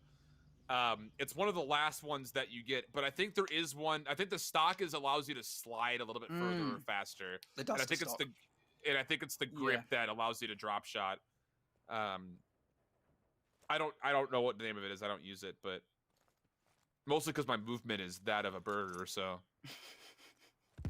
dude, I can't wait to play League Play with you. It's gonna be so funny, bro. I watched somebody in the CCL the other day pull off a snake slide cancel, and it joked. It was like the biggest joke I've seen. I was like, oh my god, I am awful at this game. People are doing stuff like this.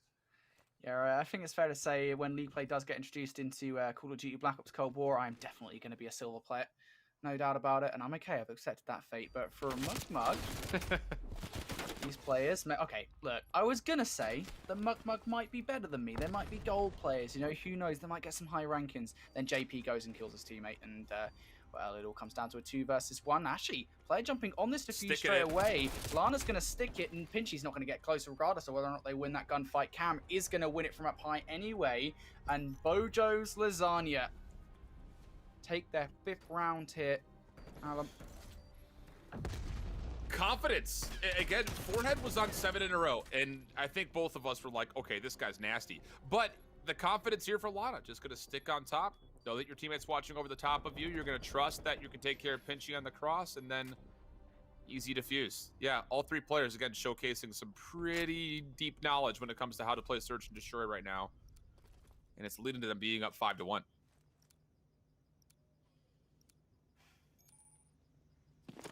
Can Mugmug make this comeback happen? I mean, it's definitely within the realms of possibility. Fenno 0-5 though. He's going to need to start to set things up for the rest of this team. Bojo's lasagna.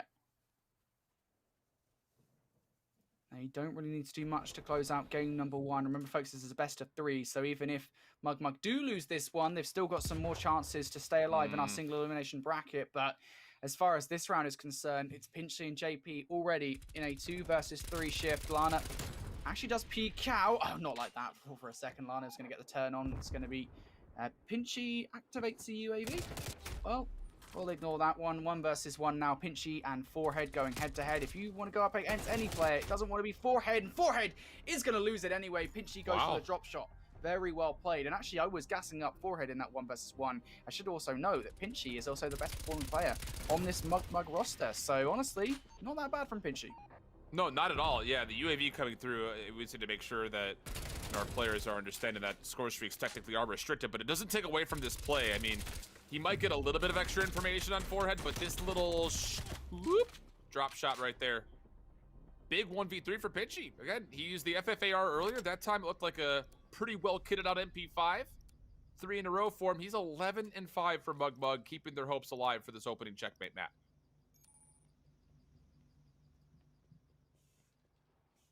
Bojo's Lasagna here, still looking for that final round. Great clutch from Pinchy to keep Mug alive here on Checkmate Search and Destroy. Mug though, gone for a split approach here to this offensive round and sent 2 players over towards A. Now actually JP going to transfer over to the mid-map. Elsewhere, Lana draws first blood. That's going to be Fenno down in this round. Still 0 kills, approaching the 007 scoreline. And now in a 2 versus 3, once again, Mug find themselves at a disadvantage. However, they have been here before shift. They were here in this exact position just 1 round prior, and they ended up winning that one. Big hit for Lana, able to find the first. That was a tough gunfight, and then beautiful snap to the second. Yeah, okay, so we saw some pretty impressive stuff with 7 in a row coming out of Forehead, but the rest of the squad participating. And the only bit of news that really I'm looking at is the Heartless Scientists are on the opposite side of the bracket, so there will not be a matchup between potentially these 2 teams unless they get to the grand finals, which, if you don't take it by where I'm taking this conversation point, based on what we've seen so far, that's my early prediction. But again, we don't know. We still haven't seen the 7th and 8th teams that are playing up against each other in what will be the last hour slot that we have for the evening. But really, really good stuff right there overall. I'm very impressed with Bojo's Lasagna for sure. Yeah, Bojo's Lasagna, I can't get over saying that, to be honest. It's one of these straight face. I do really love the team names, guys. I really love the creativity across the team names and the player names, but you guys crack us up so hard. And the funniest bit about this is it's UK teams. UK sense of humor is just is peak, man. It's you know, I'll say it, it's better than what we get over in the US, right? And yeah, it's names like that just give me a good giggle. So Bojo's Lasagna, we do love that. They do end up going 1-0 up in the series, of course. We're not done just yet, though. We've still got another match happening concurrently with this one. I believe it's going to be MSWW versus the Zaxxis Wavemaker. I want to say that's how you say it. That's going to be the other match that's going on at the same time as this one. And of course, Bojo's Lasagna versus Mug is far from done as well. They're only 1-0 up in the series. Mug could still well come back and perform in that one. So who knows? Hey, stranger things have happened. I mean, so far, obviously, you talked about the Heartless Scientists there, your favorite. Yeah. We did like that. Bojo's Lasagna, though, I just want to talk about them because we've just come from their matchup. They looked really good, I think, overall. Heartless, even though he did slow down towards the end, just what a start. And again, I think that's the first whiff of competitive COD that we've seen bleeding to the agency showdown. Yeah, I mean, you expect to see, I think, maybe even more, than what we've had so far. But what I could take away from Bojo's Lasagna is they're not pulling punches, man. I mean, they're running meta weapons. They're running pretty much as a collective group of 3. And, this is actually kind of interesting. I was thinking about it. I haven't had a chance to cast any abbreviated search and destroy yet in this game. So I couldn't even tell you as far as how these maps function in 2v2s or 3v3s outside of when we start 4v4 and the numbers get to those points. But coming off the rip in abbreviated search and destroy, you play the map vastly different than you would in your traditional 4v4 nature that we have this year. So it's been kind of enlightening, I think, to see some of these guys throw up some interesting kind of ideas as far as how they want to play the map coming off spawn with just 3 members, because not having that 4th player with maps that are large can be difficult. And Checkmate's not at all small. Yeah, it's a little bit tight north to south, but there's still a lot of opportunity to slip through. Garrison, not nearly as much. We haven't seen a raid yet. Nothing's gone to map 3. That would have been map number 3 for us. And that's another one of those that you feel like having a 4th member is not necessarily mandatory, but it definitely helps when it comes to try to clear some zones out. I love Raid so much. I'm so disappointed that we haven't seen it so far. Please, somebody have a super competitive game so we can see a game 3 and we can have a Raid. It's not so much to ask for. I don't ask for much in life apart from getting some ramen in the cupboard this morning and there wasn't any. I don't ask for much, okay? All I want is a Raid, search, and destroy. If we can get that, I'll be fine and dandy. However, we're going to jump back on board with Bojo Zazania and Mugmug here. Remember, folks, Bojo Zazania just took map number 1. It was a 6-3 performance, I believe, over on Checkmate Search and Destroy. Now we move ourselves over towards Garrison to see whether a Bojo Zazania can get a clean 2-0 sweep.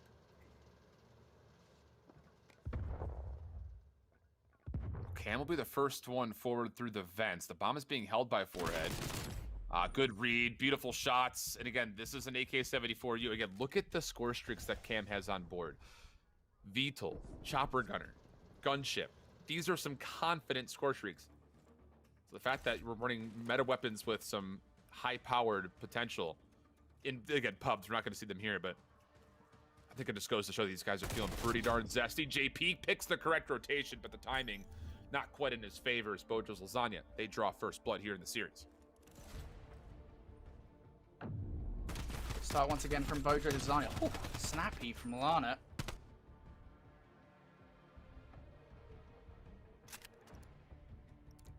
Again, good start from Bojo Zazania. Mugmug, I think, you know, coming out of the gate here in game number 2, I do think they kind of need a good start to this one. They can't really let the momentum keep on rolling for Bojo Zazania. Otherwise, they will find themselves in a sticky situation. Bojo Zazania here on the defense, though. See what they can do as Mugmug have the bomb in hand. They look to be gearing, in, at least initially, towards B. Yeah, it sure seems that way. Again, it's all stacked in the middle of the map, and there is a player nearby. It's Lana, who's underneath the tanks currently. See that X-ray? Forehead's going to essentially hit the same exact route. JP, a little bit hesitant on the trigger pull. That gives Lana enough time to find the shots. Again, impressive shots nonetheless. Forehead pushing through, leaves Pinchy in a 1v3. He's been successful in these prior. Would need to do it again. Again, this is a fully kitted out MP5. It's got a silencer, red dot. It's also got a little bit of a laser. Looks like it has a grip. It's probably got the full kit. And it is shooting very straight. Forehead able to get taken out. Now 1v2. It's made it more possible now. Of course, still in the same place. Now that he breaks through that window, that's definitely going to alert Bojo Zazania to where they are. And there you go.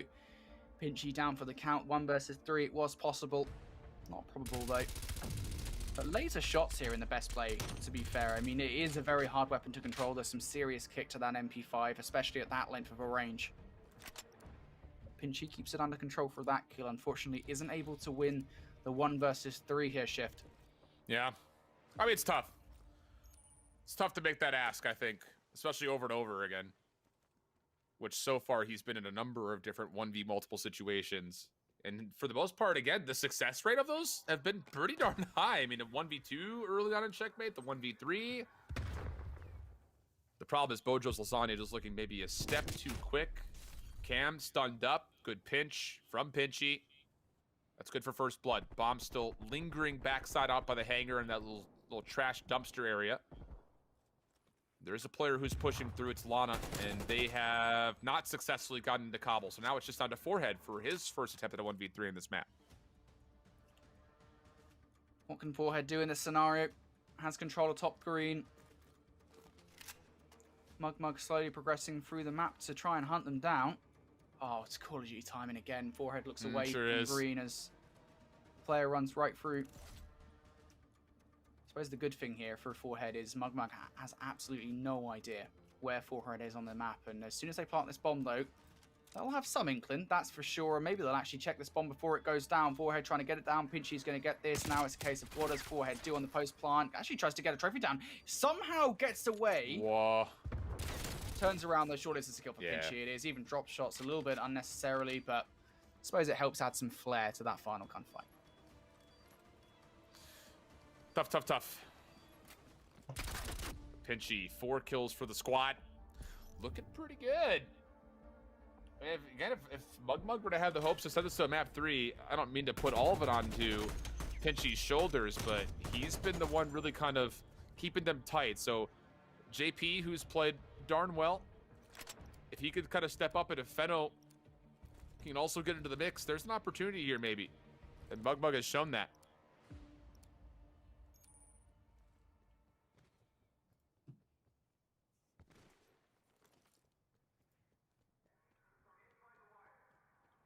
Mugmug still in with a chance to win this game. And I think that is the key thing here, right, Shift, is like that there is, you know, even though they didn't really lose the first Search and Destroy game in a nice way, right? They've still shown some resistance against Bojo's Designer. It's not like they're being wiped with here. Bojo's Designer, though, on defense for this particular round. Mugmug still looking in favor of this B-bomb site. Got to deal with the player inside lights, though, and Lana in that exact position punishes a player that doesn't check it. But Pinchy, again, this is the kind of aggressor I'm talking about. It's what separates players like Pinchy from others, where it's just like, look, you know when to push something. And there you go. Pinchy off the back of it, gets that first blood into Lana, looks for this next one against Forehead, gets it again with a drop shot, and immediately turns a not-so-nice situation into a nice one. Feno, come on here, brother. Cam is stuck in between both players. Looking back on the spawn, maybe for Feno, maybe they've recognized that he's been playing really passive, but he's going to make the commitment to actually play forward with Pinchy. Bomb is still down, though. Need to pick this up. 10 seconds. Feno's got it. You got to make a play. Oh, boy. There he goes. Able to get there just in the nick of time. Takes 5 to plant, but no, Cam gets the kill. Now there's not enough time for plant, but he puts himself in the line of sight, unfortunately, of Pinchy. I think he was trying to escape back to dark, not knowing where Pinch the Lobster had gone. Well, the claws, they pinch around, and Pinchy gets the full ace. That's unfortunate there. That's so unfortunate. Look at this kill though from Pinchy. Clean. Doesn't miss a single bullet there. Wow. 1 versus 2. It was so possible. It's just so unfortunate thinking about it once again that that player, in that position, gets that first kill. And you know, that's like a perfect play there as well, right? Recognizes the bomb's going down, checks it, gets the kill, and then tries to escape. But in that position, I don't know why you kind of run back into the bomb site. I don't know. We'll see. As it's now 2-2 for this Search and Destroy. Mugmug going to win the back of around, to be honest, on the back of Pinchy. Yeah. 5 straight for him. I mean, that in its own self says why. This map is still tight. Forehead down low. 74U in hand. Lana watching the cross. Gets the first blood. It's on JP. So where's Pinchy? He's playing top comms. Lana trying to make a challenge. Pinchy reads it, but no, the hip fire does not hold true for him. And Feno caught out right outside of lights. Bojo's Lasagna, perfect, flawless round. Up 3-2 now. He stabilized. Bojo's Lasagna again. Looking pretty good. Lana with that mid-map position. Able to do more than enough damage here, but it's this kill that really does matter. Gets the timing onto Pinchy. I don't think Pinchy expected Lana to be there. Good kill with the AK-74U.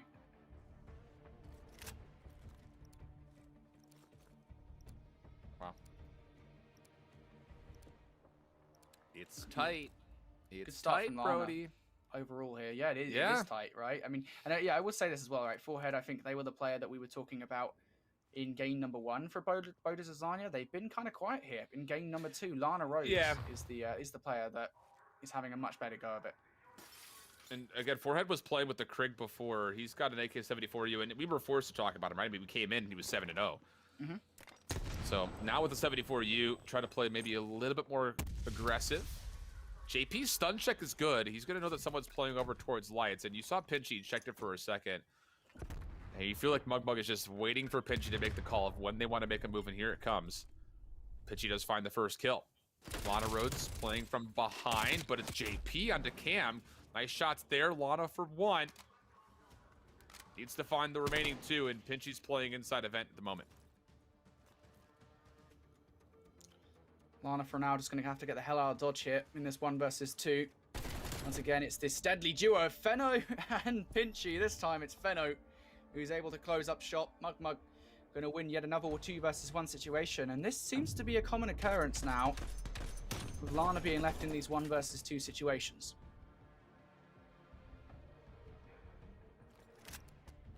Okay. Feno gets, I think, his first kill in the first 2 maps right there as well. So we asked the question, could JP and Feno try to help out a little bit? And they did. They found 2 of the 3 kills that last round. So Tied 3-3 up. Bojo's Lasagna, even though they've showcased some great individual prowess, still not able to run away with this second map.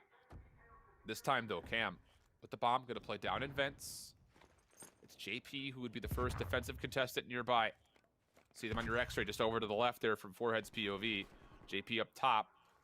You also have Feno in the middle of the map trying to make sure nobody crosses over for free. And it looks like he's taking a couple of shots over towards Lana. Pinchy there to pick up the pieces. Another brilliant first blood for Mugmug.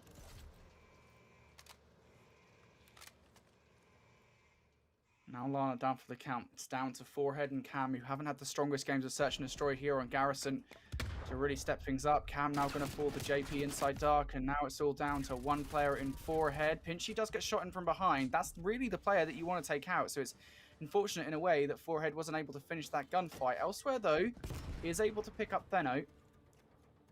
So now 1 versus 2 has made the situation much more manageable. Looks for that gunfight against JP. And now here is the time for Forehead to start to step things up here. 1 versus 1, gets shot in the back surely though. Great positioning from Pinchy. Really good adaptation from them. Yeah, JP, I mean, he loses the gunfight, but that's a tough gunfight to take. And the fact that he gets Forehead just down to 14 health is, again, showcasing that if he could just keep playing like that, give his teammates a chance to really kind of move around the map and make sure that Pinchy doesn't have to do it all, there could potentially, I hate to call it an upset because we don't know, right? I mean, this is the first time we've seen them play, but based on what we saw in Checkmate, you would feel like this is a little bit of an upset. So good stuff here. Pinchy, JP, able to help one another out, and even Feno getting into the mix leads to the first lead that Mugmug can really boast about so far.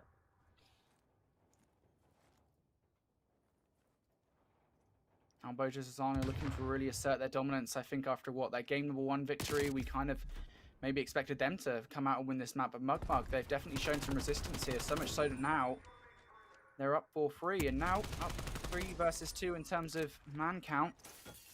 Forehead throwing a Semtex out into lights. Player coming to challenge from the mid-map. Unfortunately, isn't able to win that gunfight. Cam is actually going to do so, though, and now Pinchy pushing through lights. This needs to be a good gunfight. Again, it's Pinchy who wins it.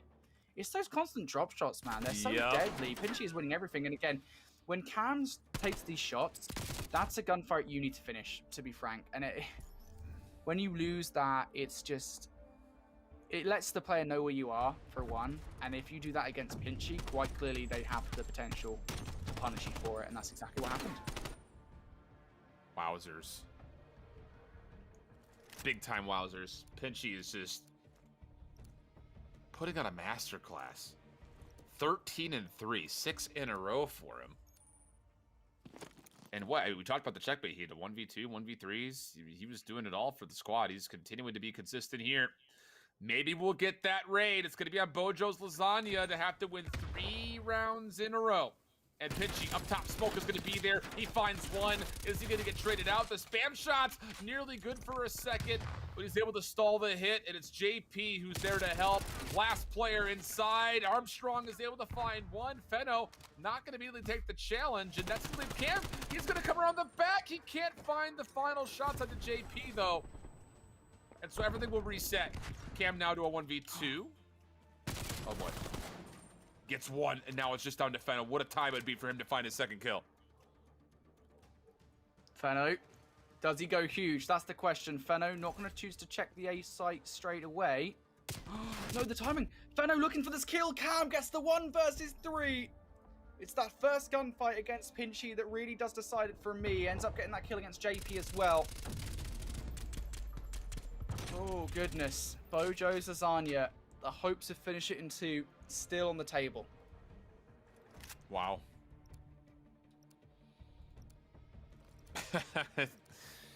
You feel like this was going to go around 11, don't you? It's just how things have gone so far. I mean, Pinchy, if that smoke's not there, I think he gets all 3 just because, I mean, he got the first one quickly, got a lot of damage into the second, and it was just the deterrent of the smoke that stopped him from really getting a chance at the third. So, with the bomb, how aggressive do you want to play? JP watching over the top of him.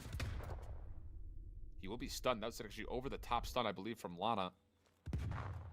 No information off of JP's utility, so they will slow things down. 60 seconds to play in the round, and here comes the rotation. Bojo's Lasagna is going to full stack the B site. This is the play again. To me, at least, it has to be Pinchy that makes this first move. That's the bottom line for Mug overall. Yeah, JP is absolutely capable of getting gunfights, but they are not the player to make the first move in any particular push. So, well, that's exactly why JP goes first, and Forehead wins the gunfight against Pinchy, and those are the kind of plays that really can decide around Fenno in a 1 versus 3. And Bojo's Lasagna force our first round 11 hit between these two teams. Wow. Round 11. Will we see raid? Will Bojo's Lasagna just put it to bed here? You feel like that would be a really tough way for Pinchy to go out, especially considering that not only is he playing well, but he's getting good help this time. JP's played pretty well as well. I said well a lot in those last 2 sentences. It's fine. It's early for you. Is it? It's not that early. It's 2 o'clock in the afternoon. Yeah, what is it now? 2 o'clock in the afternoon. Yeah, you're not an excuse anymore, Shift. See, you could have got away with that. I would have let that go. But 2 o'clock, absolutely not. Back to this game though. It is a hard language sometimes, even though it's my only language. Cam though, gonna draw first blood in this one. Fenno down for the count. Pinchy goes, and that's more important. And there it is, Bojo's Lasagna. 3 rounds on the bounce, Shift. They had it in the bag, mug, but they mugged themselves off. Is that a phrase? Yeah, it is. That's Britishism? Is that I don't know if Britishism is a thing. It might well be, but I hope it is, because Americanism is a thing. You can Americanize something. They just add in a burger to it. Dude, I could go for a burger, I'm not gonna lie. I could absolutely go for a burger right now. Fortunately, we're in lockdown here in the UK, so eating some good Call of Duty content is the best thing that we have on offer, and that's what Zaxis Wavemaker, I believe that's how you say that. That's how I'd say it, yeah. Are hopefully going to bring to the table against MSWW. Of course, this, I believe, would be game number 2. I'm unsure how game number 1 went, unless these guys played maps in the wrong order. But so far, it is going to be Zaxis Wavemaker. They were 2-1 up. Now it's 2-2. Yeah, ask the question. We'll see if we have results from Checkmate, if that was, like you mentioned, the first map played. Bionic Eagle Camel. That's a name right there. And we are getting word that Zaxis did actually win map number 1. So this is map number 2. But I'm just ready to hear more from Bionic Eagle Camel. He's 6-2 on 3 in a row. Bionic Eagle Camel. You know Where do these guys come up with these names? So my first thought process, have you played Horizon Zero Dawn? Right, so I have, but only part of it. So if this is spoiler territory. No, it's not. It's just one of the things you fight is like this giant bird. And that's what I'm thinking of is the Bionic Eagle. But then how do you combine it with a camel? Yet to be determined. I saw the chat, by the way, they were hyping up Sprags. And well, it seems like the hype has been well merited so far as you jump in. He's 9-3. It's got that kind of gamer name as well, with lots of capitalized letters. So I'm expecting big things from Sprags, and he's delivering thus far at 9-3, as you said. Of course, Zaxis did end up winning game number 1, so looking for the second here. Bionic Eagle Camel, though. Sounds like something you'd get out of a random name generator. Looking for a 1 versus 3. Has the bomb in hand, going through vents. I thought he was going to stun check himself then. I don't know why I thought for a second that was a stun, but it's going to be a smoke that goes down. That should cover. Hail Mary from the mid-map, though. And it's going to be Zaxis Wavemaker able to take round number 5. All right, Sprags, we'll see it. Clean. Love it. Okay. Do we get one more? Oh, Sprags is moving. He's moving, as our friend Proper likes to say. Yeah, okay. He's good. Level 244, by the way. Yeah, he said it a lot when we cast Overwatch together back in the day. Like, yo, he's schmoving right now, because he would like whenever we would like watch a Lucio like do like advanced movement, that would be like what we'd go for. But Sprags was like level 244. You saw that on his icon there in his player banner, so he's a grinder. Dude, again, Sprags, if there's an open offer, if you want to come carry me in league play, take an application. So all you got to be is level 244, and hey, would you look at that? You fit the bill, so good stuff. Wavemaker. You just made that up. What? No, I would never. Sprags. 10-3, like great start for a Zaxis Wavemaker. So they look for a game number 2. But Sprag's now down for the count on this one. Smaff takes them down. Erickton Toner. Erican Toner? I don't know. Erican Toner, that's what we'll go with. I can't read English. 1 versus 1 against Smaff now. Smaff looking for their second in the round. I think you're saying it right, but I think it's Eric Cantona, like first name, last name. Oh, yeah. Oh, what a dump. Oh. Dude. I heard it's like the who was that cast member today? I was like, yeah, you just put the wrong emphasis or put the emphasis on the wrong syllable. Wait, and sorry, they're what? like, No, yeah. So wait, have you never heard that little singer? No, I haven't. But for a second I didn't register what you were saying, and I was about to rip you for saying emphasis. And I was like, oh, the hell. But it's you're good. It's a joke zinger line where you say I put the emphasis on the wrong syllable. But We were talking about it. We were casting APAC, and we were saying osprey, like the bird. What? And apparently everyone says it osprey. Yeah, obviously they say osprey. I've always said it osprey. So like, yeah, we were talking. I'm pretty sure the bird is even osprey. I don't know. I've always said osprey. I think I'm just twisted though. So. Oh no! Host drop. Oh, that's tough. Scan and repair. Yeah. Reload of the game. It's big sad. Yeah, I apologize. Do you know what? I love this little setup though. I think for everybody at home as well, across the agency showdowns, we'll love this little setup. We've got like a Brit and American on the stream. I got a great one-liner for when me and Austin get to work together. I'm gonna save it. I'm not gonna say what it is. I've got a prepped one-liner, and it'll be. I'll either tweet it. Oh man. When the time comes, when the proper time comes, or it'll be used on broadcast. But yeah, it's going to be great. It's going to be a great time. I love it. I have to prep for these sort of things. I don't have the same creativity that you do, Alan. But yeah, it's great. It's always great casting with you, Alan. It's having a good time here. It's fun, man. With this game. So yeah, great stuff with Agency Showdown thus far. I'm a little bit disappointed that we have to restart between MSWW and Zaxxis Wavemaker because Sprags was making some waves there, as you said, 244 his level from public matches. Of course, league play is not available just yet for everybody. That's some dedication to Call of Duty. I love my Call of Duty, but I am not level 244. Yeah, I'm not either, actually. I don't know where I'm at in my pursuit, but yeah, I still am getting like big-bodied egoed when I go play public matches because I'm not at that level yet. Like, I'm seeing people with like red level 255s and stuff, and I'm just like, goodness, I'm in for a game whenever I see stuff like that. Yeah, but he's a grinder, man, and the movement looks pretty darn smooth. I will say that much. So I'm interested to see because I was kind of checking to the chat on our last break, and people were like, "Just wait, Sprags is out there shooting bots," and I was like, "Oh, okay, let's go." Shooting bots. We've got some competitive integrity on the line here. Yeah, that's crazy. That's something. So obviously, again, to give you guys a little bit of a background for Alan and I are competitive Call of Duty casters. So generally speaking, what we get to cast regularly is going to be Call of Duty in a competitive setting. In sort of, so for those players we get to cast over, they do that sort of thing behind every match. They are the ones that end up shooting bots. Hey, that sounds like some good news. I believe we have our next match ready and raring to go though. While we wait for the last one to start up. It's going to be Paid Search and Destroy versus M6, which I believe is probably a reference to the motorway of the same name. Not entirely sure. Sure, why not? I've got no idea.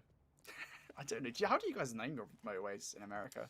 Numbers? Like yeah, so it's like I something, because I is like for interstate if we go in between states. But let me just see if I get this right. It's every road that goes north to south are odd numbers, and then every road that goes east to west are even numbers. Well, what about if it's diagonal? What if it's going? It just depends on like if does the highway carry you from mostly east to west, then it's going to be an even number, even if there's a moment where it goes towards the north. Otherwise, if it's like you're on one highway and it kind of stops and then there's something that goes straight north afterwards, it changes names at that point. What if you have a road though that takes you to the northeastern point of the United States of America from the southwestern point, right? What is that for like a straight trajectory? Well, what is it? What I'm thinking of is like Route 66 kind of does that, that. to be fair, yeah. So yeah, so like, but that's like west to like central. That's like St. Louis or something like that where it picks up. So I don't think there is a single highway that does that goes straight southwest to northeast. I don't know for sure though. Like I could be very wrong, but at a certain point, I think you have to you'll be going east to west, and then you have to go north. Like it's gonna have you go on multiple highways. I don't think there's a single highway that goes cross continental in the United States. I'm looking it up right now though. So I can imagine the person, if that sort of thing exists, where there is a highway that goes right from the very bottom left to the top right of the US, the person writing down the numbers and the names of the highways is probably shaking his pen. Like, oh, is it 96? Is it 95? I don't know. That will be. Who knows? But while Shift figures that one out for us, trivia with Infinity and Shift. We're on board with Paid Search and Destroy versus M6 for our 7th matchup, an ultimate one of the night. It's going to be kicking things off with Paid Search and Destroy on the offense. We've already got this bomb down. It already goes down to Archer, 1 versus 3, and that's a tough one to win. Tough. Clean stuff all the way throughout, though. So the closest thing that I'm seeing, and again, like, this is a road that I know for a fact, like, it goes right by my place. It's Interstate 40. It picks up right around Raleigh in North Carolina, but then it goes all the way out, like, through Greenville. Like, so you have to take, like, there is a road that will eventually push you more north. Like, there's not one that just goes straight diagonally. So that's disappointing. Yeah. Do better, America. Do better. That's all I'll say. Is it so much to ask for a diagonal road? Is that really Well, to be fair, like, if you go diagonally from Los Angeles to, like, Maine, like, you're going through a lot of desert. Like, there's no need for a highway to be there, so. Why not? Poor desert. It's been left alone. Well, regardless, we're in here with a Search and Destroy game between Paid Search and Destroy and M6. Of course, Paid Search and Destroy had a pretty flawless round to pick things off. Now it's M6, though, responding in kind. Lido picks up kill number 1. Great response coming in from Go, though. Traded right back out, and now it's down to the Ballon boys. 1 versus 2 here against the Holy Bush. And Lido, and I believe the Holy Bush is going to be the one to close things out. Yeah, so again, we'll just have to be waiting for the result, or maybe swapping back to MSWW versus Axis. That is technically a part of our 3rd slot of games. This one here, though, Paid Search Destroyed M6, this is part of our 4th slot of games. So just to kind of give you guys the scope of this, the schedule that we're in right now, we're a little bit on top of each other, but this set of games that we're watching with Paid Search and Destroy versus M6 might be our last. Also in this block, our Triple Threat and Essence Team Connect. So keep an eye out for those, but we could very well be coming to our conclusion of our opening rounds with this stack up with Paid Search and Destroy and M6 currently going at it. We shall see, of course, how this one ends out. Every single game so far has been 2-0. I really want that Raid Search and Destroy. I really want that Game 3 between any of these combination of rosters we have in day number 1. Of course, it's not entirely unexpected. It's pretty normal for what we expect to see with these agency showdowns, that day 1 are 2-0s pretty much all the way through. But for this one particularly, M6 going to start off strong. They're 2-1 up now. Holy Bush with that FFER. We were talking about it earlier for this map. It's here once again. Yeah, it really is. It's, you know, it's not surprising to see players default into picking up like the silencers when they're maybe not playing the true meta, but there are a number of players that are still rocking like that true meta. You know, this Krieg 6 for Nauticus is looking like it's kitted out pretty much fully like you would expect. You know, Holy Bush is also kind of showcased some darn good talent. So we'll see what they can bring to the table here. And it will be Holy Bush. Okay. This little slide cancel to come through. Stun check. Runs into a Semtex. Ah, that's tough. Paid S&D. They clean up 2 by way of Semtex, and the 3rd quick to follow. Tough one. Nice senses. Oh, I do love a frag cam. We do love frag cams for the final kill of the round.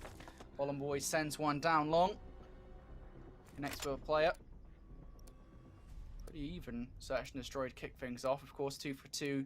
But across the board, really, nobody having a stand-up performance to kick things off.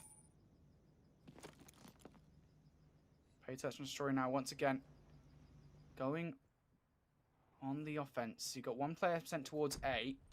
Two players, they look like they're moving towards the wood side of the map, towards B. That might be the plan at least, but I don't think Paid Search and Destroy realize it yet, but for the most part, they do actually have quite a lot of room to breathe. M6 haven't exactly got much map pressure at all. Yeah, this is going to be really tough defensively, I think, for Holy and Archer. This kill could be big, though. Didn't expect it. It's Ball. I'm able to find the kill. Holy Bush. Saw one player cross, but doesn't get the angle. There's a second. Shots. Close. No cigar. Now he's going to get challenged. And, oh my goodness. I thought he had that one dead to rights. Oh, apparently not. That first kill that really opened up the situation there for a Paid Search and Destroy right off the bat.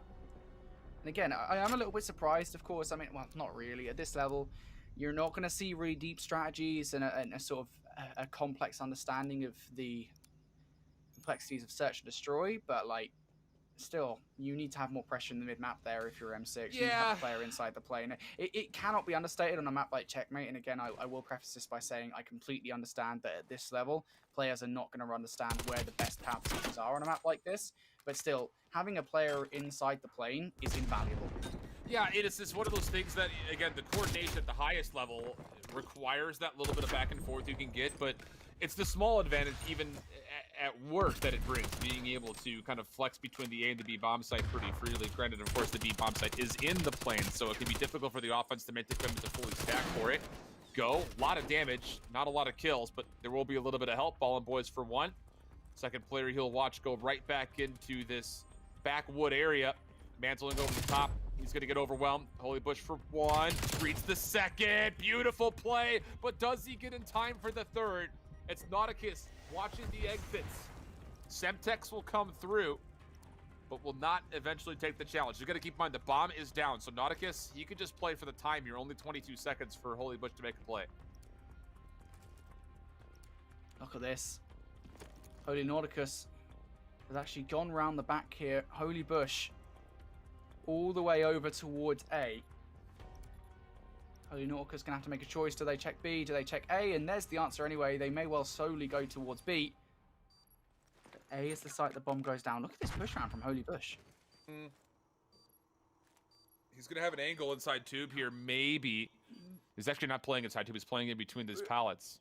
And he's got an angle where he can just keep shouldering and checking over the top of the bomb. This is a really heads-up play. Nauticus is gonna have to win a gunfight at range, because Bush is just not going to give up this spot. No one on yet. Nauticus He's not gonna have is time. checking. He's checking he's not gonna have time. everything, and it is so unfortunate. I think again in this kind of round, you don't really think, well, I'm just going to jump on the oh, okay. For a second there, I thought that the FFAR shots weren't going to connect, but as I was about to say, right, I think in that position, it's very hard to make that one work because a player is essentially just hiding and you have to hunt them out. Although, again, you know, this is just advice for players that are in that situation. If you are in that situation at any point, your best bet is, especially in a situation like this where there's no streaks on the board, is just jump on the defuse. Because at worst, you've given a kill to the other team and what, you have another death added to your stat line. Yeah. You know, they might not check that defuse. You never really know in that situation. It's just unfortunate that they do leave it to the last minute. Yeah. Tight game here, though. Again, a really good play from Bush as well. He gets that nice read on the double, then just plays a safe post plant. Couldn't really ask for more. So now on to Paid Search and Destroy. Looking to get that money over towards the B site. Go's going to get here, get on top of the table and play. This is a really tricky spot to defuse from because it forces you to make a sound cue when you get onto the plane itself. Lido first to fall. How do you find that kill if you're Bush? He gets the first, but he's going to be required to get a second, and unfortunately gets challenged before the Semtex can gain him any space. He melted that first kill, though. I mean, the FFAR is kind of wild at times. I still don't believe it's that great of a weapon overall. I think it can have its moments, right, as you rightly say, but there's definitely a reason why the XM4 and the Krig 6 are considered better weapons, because as soon as you get at range of that FFAR, it's kind of like pointless. It's, you know, you're shooting toilet paper. Yeah. It's not going to do anything. Hopes and dreams, right? Yeah, exactly. Exactly. You got to take your shot, you know? But not with the FFAR, because then you won't hit it. But still, M6, 4-3 down here in this search and destroy. Once again, they're the ones who have to go on offense, and they look to be pushing themselves towards A, but the bomb itself actually going towards B. Nice Semtex to kick the round off from the Ballin boys. Once again, takes out Holy Bush. And now M6 in a 2 versus 3. They do have some model control over towards B. This bomb now going down. Good distraction coming from Nido, but now you need to do more. He's going to fall to go. And now it's on Archer at 1 versus 3. Tough situation for him. Decent shots, but Ballin Boys is just going to stay alive. Go's going to try to stick for a defuse. He's going to have help. Nauticus no falls. You can check this. If you get the kill, maybe. Doesn't see his head over the top. Walks right by, plus the defuse is already there. Oh, that's so unfortunate. There was an opportunity for M6. If you get that kill, all you got to do is run away and play the clock, but Archer gets this first elimination and then thinks that maybe that was the only player on the bomb. That's unfortunate timing. That's so unfortunate. Just didn't see his head. That's like, if anything, the problem there. Just didn't see their head. M6. Oh, what? Oh boy. I don't know if that was an accident or not. If there's something wrong here in this game. Maybe they already won. Was there a lobby restart? Maybe they already won the game and they won the first round and then something happened. That's the only thing I can think of. That's weird. Huh. I'm not really sure. Unless they, you know, I'm not really sure what's going to happen here. Actually. Unprecedented times? Maybe they're just trying to keep it close, man.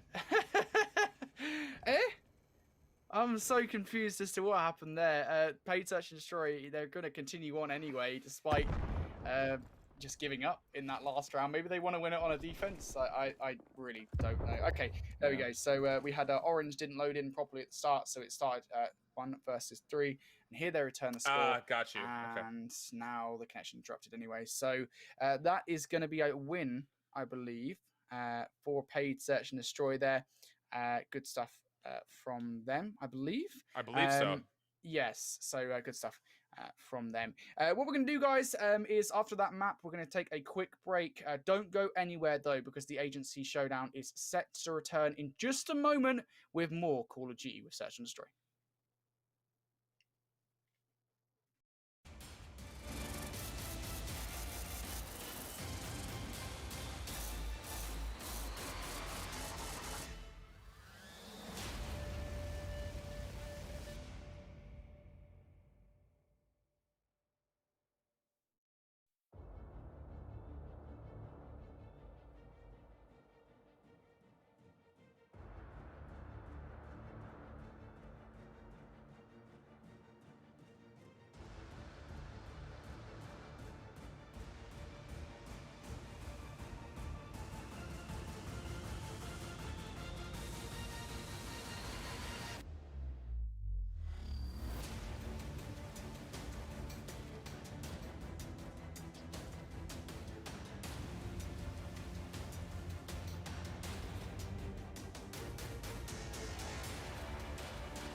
Welcome back, everybody, to the Activision Blizzard Media Agency Showdown here, the first one in the United Kingdom. We are very deep into the action here in day number 1, and we're about to return to the previous game that unfortunately lagged out, with MSWW being 4-3 up in this particular game of Search and Destroy, but 1-0 down in the series shift. Yeah, that's big. So we'll try to continue to update you guys as far as how things are running in the overall stat line.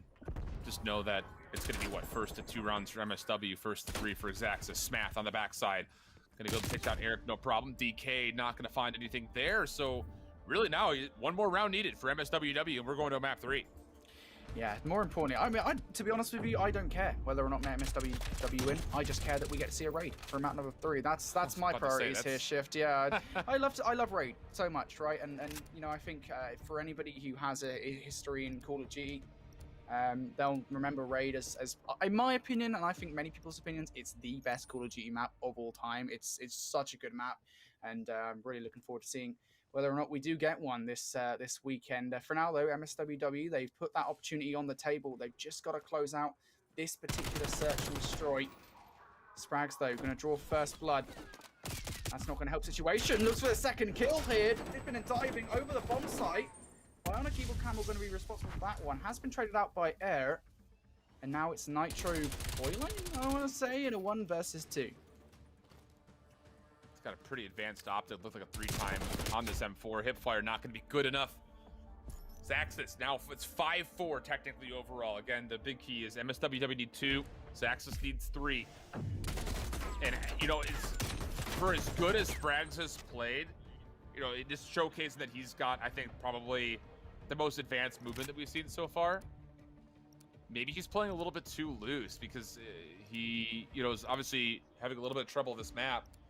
Smath and Bionic are both playing well, and there was a moment right there where you thought Eric was just going to turn around and get Sprags this trade, but ran right past. So you need to be able to communicate what's exactly happening to you. Opening smoke, Sprags is going to push through this. He's got the bomb as well, so he's clearing out a lot of space, but then he reads the last player, or the last area he needs to check is actually being possessed by MSWW.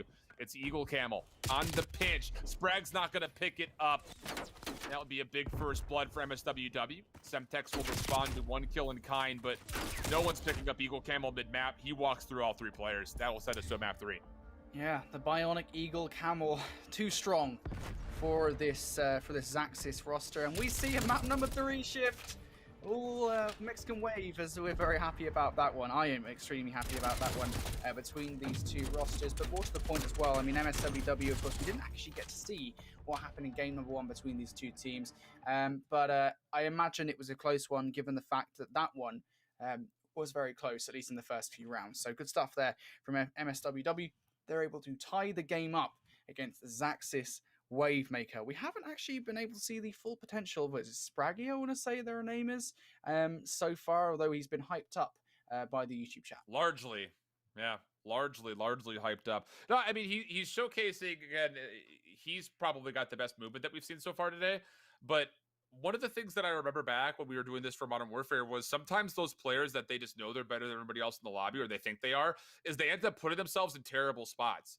Because they're trying to play so far forward, they're trying to play so aggressive that you find yourself in between maybe 3 mediocre players compared to your individual skill, but you give those players that might not be as skilled as you an easy opportunity for a kill. That's what happens. So yeah, it's going to be our first map 3 here for this matchup in this 3rd block between MSWW and the Zaxis boys.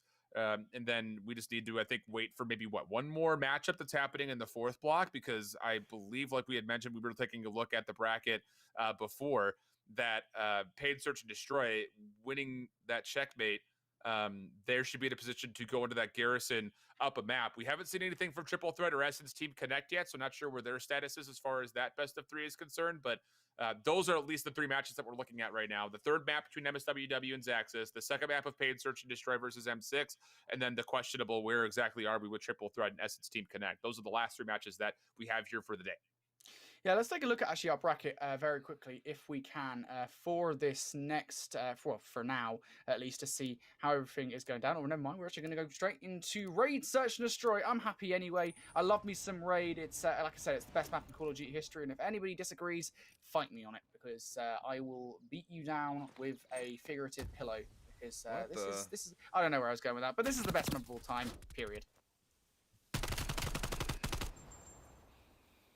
Sprags opening shots on the Nitro. Not going to find the kill. Semtex will also not confirm as Nitro's backed away. Timing here could be big. Sprags able to win the gunfight, no problem. Again, he's the one carrying the bomb for his team. And all information there on Bionic Eagle Camel. Topside spiral. Tough gunfight here, especially with the 74U. But he will back down and be able to find easy kill into Smath. So now it's just down to Bionic. He would need to find all 3 kills in the round for his squad to take this first 10 here. 1 versus 1 here between these two squads. Sprags, or between these two players essentially, sorry. Still up in this round as well. Still could potentially cause an issue for MSWW. Sprags looking for an ace to kick things off. It's down to Bionic Eagle Camel to clutch up this 1v2. Going through cutout, and that's so unfortunate there. Bad timing. May just work out though in the end. Oh no, surely not. Bionic Eagle Camel, the camera angles, is finally going to pick up Sprags. And now a 1-on-1 truly here. Bionic Eagle Camel going head to head with Air. Air inside Tiki. Bionic Eagle Camel going through open steps. Oh, that's so unfortunate. He's got the time. He's got it? Yep. Wow. One of those moments that we like to say can't happen. That's tough.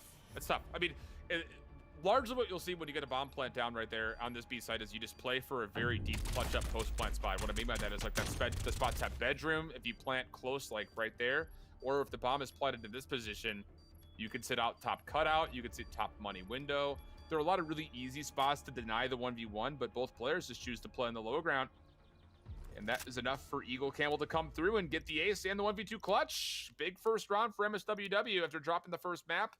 They survived through the second, and now a great start here in the third.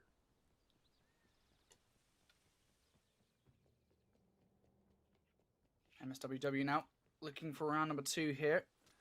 Again, Bionic Eagle Camel clutched up in that last round. So let's see if they can do it again here, as it is going to be them pushing through B. Zaxis Wave Maker have players on the defense. That's going to be the first gunfight win from Eric Cantona. Good trade out from Bionic Eagle Camel though. The player that pushed all the way through, completely unchecked. MSWW, they might not realize it just yet, but they do have a completely 3B bomb site. Yeah. Nitro Poiling pushed all the way through, right into the Lion's Den, gets caught out inside Kitchen, and now again, Bionic Eagle Camel has to clutch up yet another 1 versus 2. Might have an opportunity for a nice little 1v1. Shots, not perfect, but good enough. Stays alive, 5 kills in a row for him. Sprags misses the information for the exit kill. So another 1v1 in front of us. And they're playing opposite sides as Bionic Eagle is going to make the wrap back over to B. Sprags will sit in kitchen. Timing is going to be everything here. If Sprags chooses, yeah, I'll say he gets a Semtex. I think that's actually a read, but Eagle Camel's going to play on the opposite side. Maybe trying to play for the kill, is going to choose to play for the plant, and that will be the end of his life with that decision. Good play there from Sprags from the mid-map, just playing his life pretty perfectly, playing the time as well. Chooses to push Bionic Eagle Camel when realistically speaking, he knows that bomb has to be planted. So good stuff from Sprags.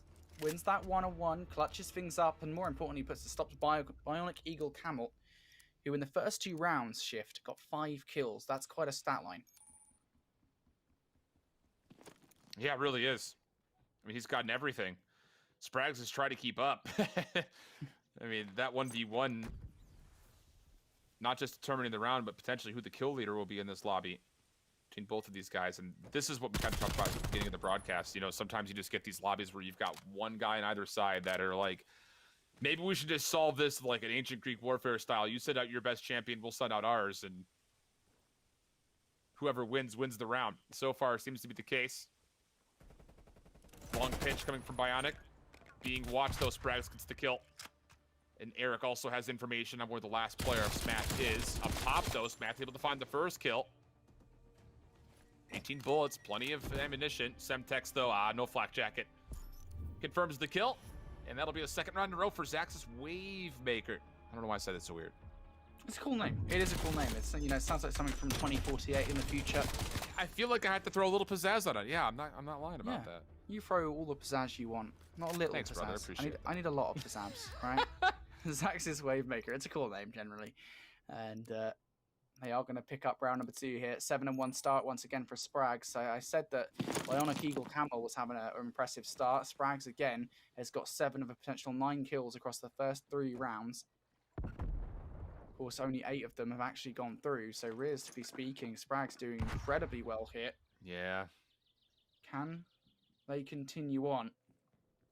As Zax's Wavemaker looking to crush MSWW in this one. It's a 1-on-1 in the mid-map. It's going to be Sprags who wins against Nitropoylane. MSWW, though, they're looking to push through water towards A, and I think actually thinking better of it since Eric Cantona inside the T-key. Smaf on the flank does take out... Oh, yeah. So far, every single round has been determined by the 1v1 between Sprags and Eagle Camel. And for Sprags, he's currently positioned mid-map. He's just going to probably just throw shoulders and see if anyone crosses over to B. Or if he sees a bomb come down, he can challenge it. Yeah, there's a little peek for him. He's sitting bottom side rocks. Semtex will not find any information. Snap, timing, 1v1 versus Eric. Not going to win it. So now it's just down to Eagle Camel. He's full flip through basketball. And this will be a free Planet A, at least initially, but he's going to have to fend off 2 retake defenders coming on in. Question is, how quickly do they make this retake happen? I mean, they've got control of open steps. They make this push in time. This should be all right. Eric turns the corner, puts the shots in. Not many of them going to connect, though. Sprag's going to need to come around quickly, and I think Bionic Eagle Camel's going to be ready for that. There's the kill. Sprag wins the 1-on-1, and again, not even a figurative 1-on-1 at this point. It's fully exactly that, a 1-on-1 gunfight, which Sprag comes out on top of. And the Zaxis Wavemaker crew get a 3rd round on the board. It is crazy at this point how, not to discount any of the other players in the lobby, but it is literally this 1-on-1 between Sprags and Bionic Eagle Camel that decides it pretty much every single round. I mean, not to take, like you mentioned, like not to throw any kind of shade around, but these guys are, those 2 individuals are by far some of the best players we've seen of the day. And so it makes sense that the rounds are being determined by when they eventually meet up against each other, because they're just not losing gunfights to anybody else on the map besides one another. Like, you know, end of the after action report, you're going to see like how many times you killed this person, how many times they killed you. I would not be surprised if that tally between Sprags and Bionic in this little rivalry is also identical to what the map score is at the end of it, because that's largely been what's been dictating these rounds. And Smatha, yeah, he's gotten a couple of good moments. Eric as well, he's just 2-2, right? And now with an opportunity maybe to find a 3rd kill, but not able to get it. Eagle Camel is going to be able to punish. And now it comes down to if Sprags can find the kill onto his former counterpart, he will take the win, and the Semtex gets the kill, and then Sprags over the top of the bomb site off screen finds another. So the Semtex gets the better of Eagle Camel this time in a 4-1 tally, not just in that 1v1, but also in the scoreboard. So we're just constantly seeing Sprags make these plays, and I don't even know shit. I don't know how to describe it. It's just bewildering, really, that it's consistently these kind of positions.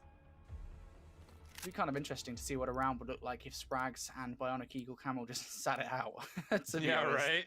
Just sit at the back of the map, let the other guys play, and then if they maybe do end up killing each other, cool around. But that is not to be the case, and it is currently Sprags and Bionic Eagle Camel with the former, I would say, winning that 1-on-1 for now. It's MSWW here on the offense, looking to make a comeback happen. Need to start with baby steps, and this is it. Bionic Eagle Camel gets that bomb down over at B. MSWW going to draw first blood off the back as well. Air now down for the count. Sprags with it. Wow. Sprags with a long-range gunfight with the AK-74U. And now just down a Smaps as Sprags looking for yet another ace. 14-1. That's the kind of scoreline you expect to see at the end of a search and destroy from a top-performing player. Not from somebody who is performing just like this. Sprags now going to jump on this twos, and there is actually an opportunity for a Smaf to come on and stop this defuse. The melee comes through. Sprags! Oh, no! My goodness. Not like that, Sprags. That is upsetty spaghetti. I mean, not like this. Eric just went to decide to go check out the infinity pool. I mean, he was nowhere near that play. And that's tough because Sprags, I think in an ideal world, he's going to be called, yo, just come here and just get over here. You know, just be a little bit of cannon fodder for me at worst so I can defuse this. or you defused it and I'll watch over the top of you. But Sprags has to be forced to take the 1v1. Smatt's best chance at clutching up denied by about a second and a half. Hell of a play, though, from Sprags, to be fair. 13 kills in a row. Dude, I can't go over that. 15 kills now for Sprags. He had another ace under his wing. Really good stuff from them. As Zaxis Wavemaker now looking for round number 6 on the board. Sprags gets 1. Sprags gets 2, maybe. There it is. Business as usual for Sprags. Looking for a number 18, and that will close things out. Bionic Eagle Camel left alone. It's going to be a bit of an upset as a player takes it away from him, but Zaxis Wavemaker nonetheless 6-1 in the grand scheme of things, and once again it's going to be Sprags walking away with the best play of the game. Yeah, he's pretty good. Like, I don't know what the ranks are going to be when it comes out to league play, but I wouldn't be surprised if he's in whatever the top 2 ranks are. Diamond, I think, is like the top one, if I remember correctly. So yeah, Sprags is definitely a very good player. So if it's we'll keep an eye on Plat or him. Diamond for sure. If it's traditional, like if it goes from Bronze to Masters, Plat or Diamond for sure. Yeah, we'll keep an eye on him as the tournament does progress, of course, and that does mean that Zaxis Wavemaker are going to make their way through the tournament. However, we return now to the matchup between M6 and their opponents in Paid Search and Destroy. I believe we return to Checkmate. I think it was 5-4, I want to say, actually, in that final moments of the game. So I'm not too Paid Search and Destroy. I believe they just won that round, so this should now be an end. Round 11? Should be 6-4. Oh, that should be 6 right there. Okay, no, that's right. That's right. Yeah, I'm looking at it in chat right here. Yeah, they're saying that it was 5-4 in favor of M6. So yeah, the 2-0 search here will mean that it's actually going to be 6-5. That's technically a round 11 win there for Paid Search and Destroy. And that will be just their first map, correct? Yeah, so we should have one more map out of them, and then again, Triple Threat and Essence Team Connect, I believe, should also be somewhere in their series, whether it's map 1 or map 2. Pending, again, we had a little bit of issue trying to get into that first map for the side of Search and Destroy and M6 that I would have to figure that they're probably in map 2 by now. But again, sometimes connection problems can happen, so we'll have to wait and see where exactly they find themselves. Yeah, absolutely. But that is going to be a map number 1 victory for Paid Search and Destroy for now. Good stuff from them. They clutched it up in round number 11 despite all of the disconnects. And as you rightly point out, we don't know where we're at with Triple Threats and Essence Team Connect, I think is their team name. So we don't know where we're at with that last matchup. But we've breezed through today's matchups, Alan. I'm not all that surprised again. I mean, I said this at the top of the show, really, that 2 zeros across the board for day 1, that's commonplace in these agency showdowns. I think there's normally in every single match a team that stands out and the kind of just, I'm not going to say necessarily dominates the matchup, but they do have a better go of things. And that has just been the case for both agency showdowns that took place before this one. So again, not all that surprising that this has happened here in the UK Agency Showdown. But I just want to say as well, really happy we get a UK Agency Showdown. I keep on forgetting, like, I don't know why, and I don't know if you do this as well when you cast tournaments that aren't technically originating in your country, but you just like sort of think about the fact that it's not UK people. I don't know if you know what I mean. It's just like you're casting it thinking, hey, we're casting over Americans, and it's like, and then you're like, hang on, no, wait, these are people playing with British accents, calling out in British accents, or whatever. Maybe they're Irish. I don't really know, but I don't know if that's ever something that crosses your mind when you cast over teams. You're thinking like what they're calling out in. No, okay, it's just me. I'm the weirdo here. It's just funny because like, obviously, like the identification of certain players and establishing that with a region, with challengers and the pro league stuff, that's one thing. But I don't normally make that mental connection between like, I don't know. I see what you're trying to say, but yeah, I don't personally make that connection. Looks like Holy Nauticus did not load into that first attempt at the lobby, so we'll wait for the lobby remake, and it will be, again, that's map number 2 coming up for the Garrison that we'll see between those 2 squads. And like we had mentioned, that is in our 4th and final block of matches for the day. We're just getting through round 1 today. We'll get through round 2 tomorrow, and then the semis and the finals will be ready for us on Wednesday. Yes, it's going to be an awesome agency show. Now, yeah, as I've just said as well, these early matches, they are not necessarily breeze freeze for the team that wins them, but they, as I said, they're always pretty much 2-0s. So it's when we get to day number 2, in this case, those quarterfinal matchups, that's when everything is going to get tasty for these teams and such. Everything gets a little bit more competitive, and of course, what we ultimately come down to with the grand final day, that's when everything gets like super nice, right? Those last 2 semi-finals, and then of course the grand finals. It should be a relatively competitive series, and really, I think it's just been nice today to see some of these standout rosters. Of course, Heartless Scientists, Bojo's Lasagna, who again I love the name. Those are the sort of the names that I'm looking at so far. And also, I think as well, Zaxxas Wavemaker, even though they had a close search and destroy matchup there, Sprags, he's the player that, individually speaking, has impressed me the most today, and I'm sure you'll agree, Shift. Yeah. Oh, absolutely. Absolutely. So it's going to be interesting, I think, because, we've seen some collective squads that are solid, from each individual 3 players, but then we've also had some teams that are being hard carried by some big bosses in the lobbies. So will that, which will kind of win the day? I think it's the bigger question. Will the individual who just seems to be, like we mentioned, if there were to be like a traditional ranking system, I think we would probably look at their gameplay and say Plat, Diamond, maybe not Masters, but Plat or Diamond. Would those players be able to beat 3 gold and silver players? You know what I mean? Like, I think that's really interesting to kind of put that comparison up. It does depend, really. I mean, as I remember it, Black Ops 2 gold and silver weren't that bad.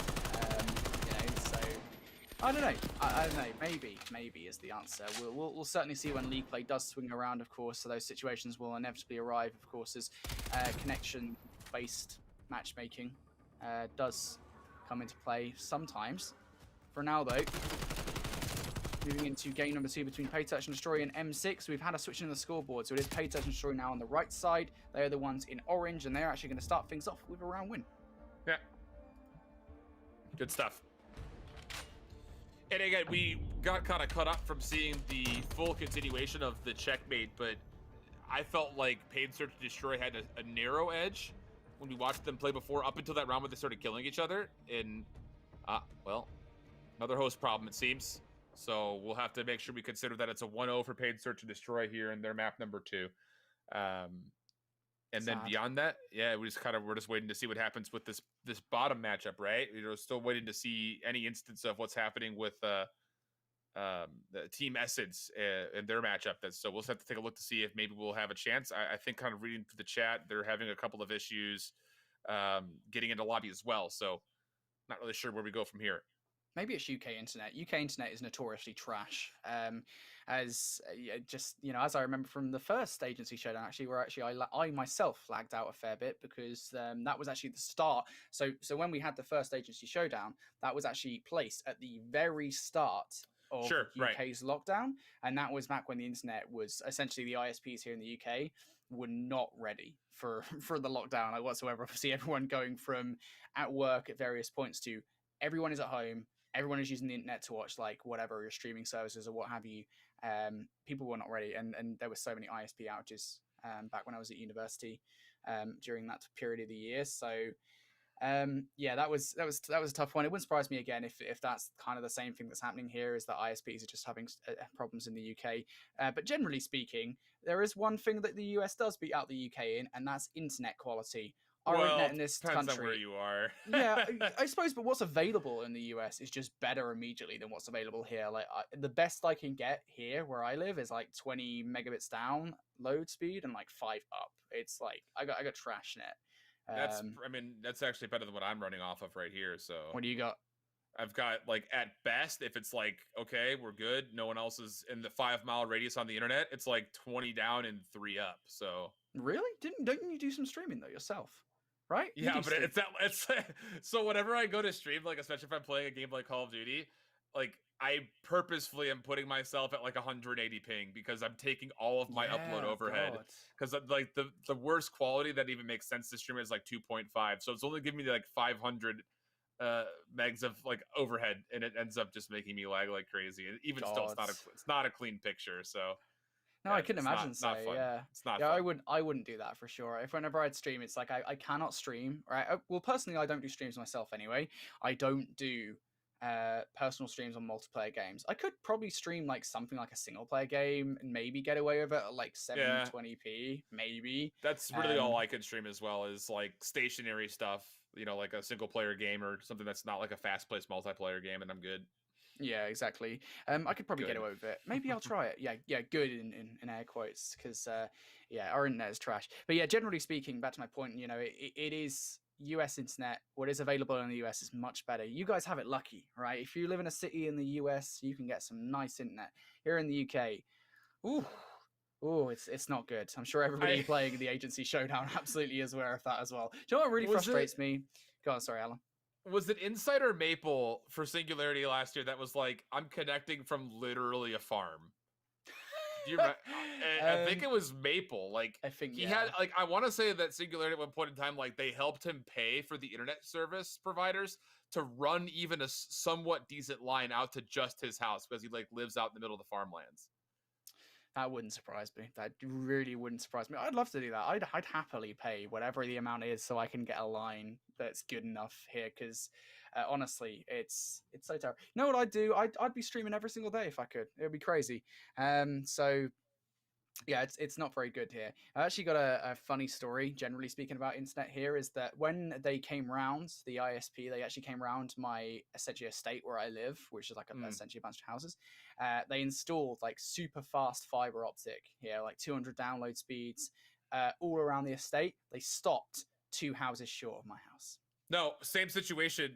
So I kind of like live on like a little cul-de-sac that like only has like 5 houses kind of split up because of the elevation change. Yeah. And the main road above our cul-de-sac just had the same thing. They got 1K internet, man. and they didn't extend it down because there's only 5 houses that are down here. I'm like, bro, yeah, I would be feasting, because like there are times where I'm uploading, because I'm doing like that analysis showcase thing right now, and I'm uploading like 2.5 to 3 hours worth of like VOD review footage, and it takes me 12 hours to get it up. Yep. Like it's awful. It's not fun to deal with. And obviously it also is one of those things. It's like, I could try to connect to somebody who's on a host like 10-15 minutes away from me, and I'll still ping at least 60. It's just, I just don't have good connection to like the host networking center or whatever. So yeah, lesson here really. The moral of the story is, do not let Shift host any games of Call of Duty. Never. No, ever. I will never. Even on my own host, I don't get good connection like to my own host. It's bad. Crazy. Right, when we play League Play, then I'm definitely helping you out by not making you ping to me.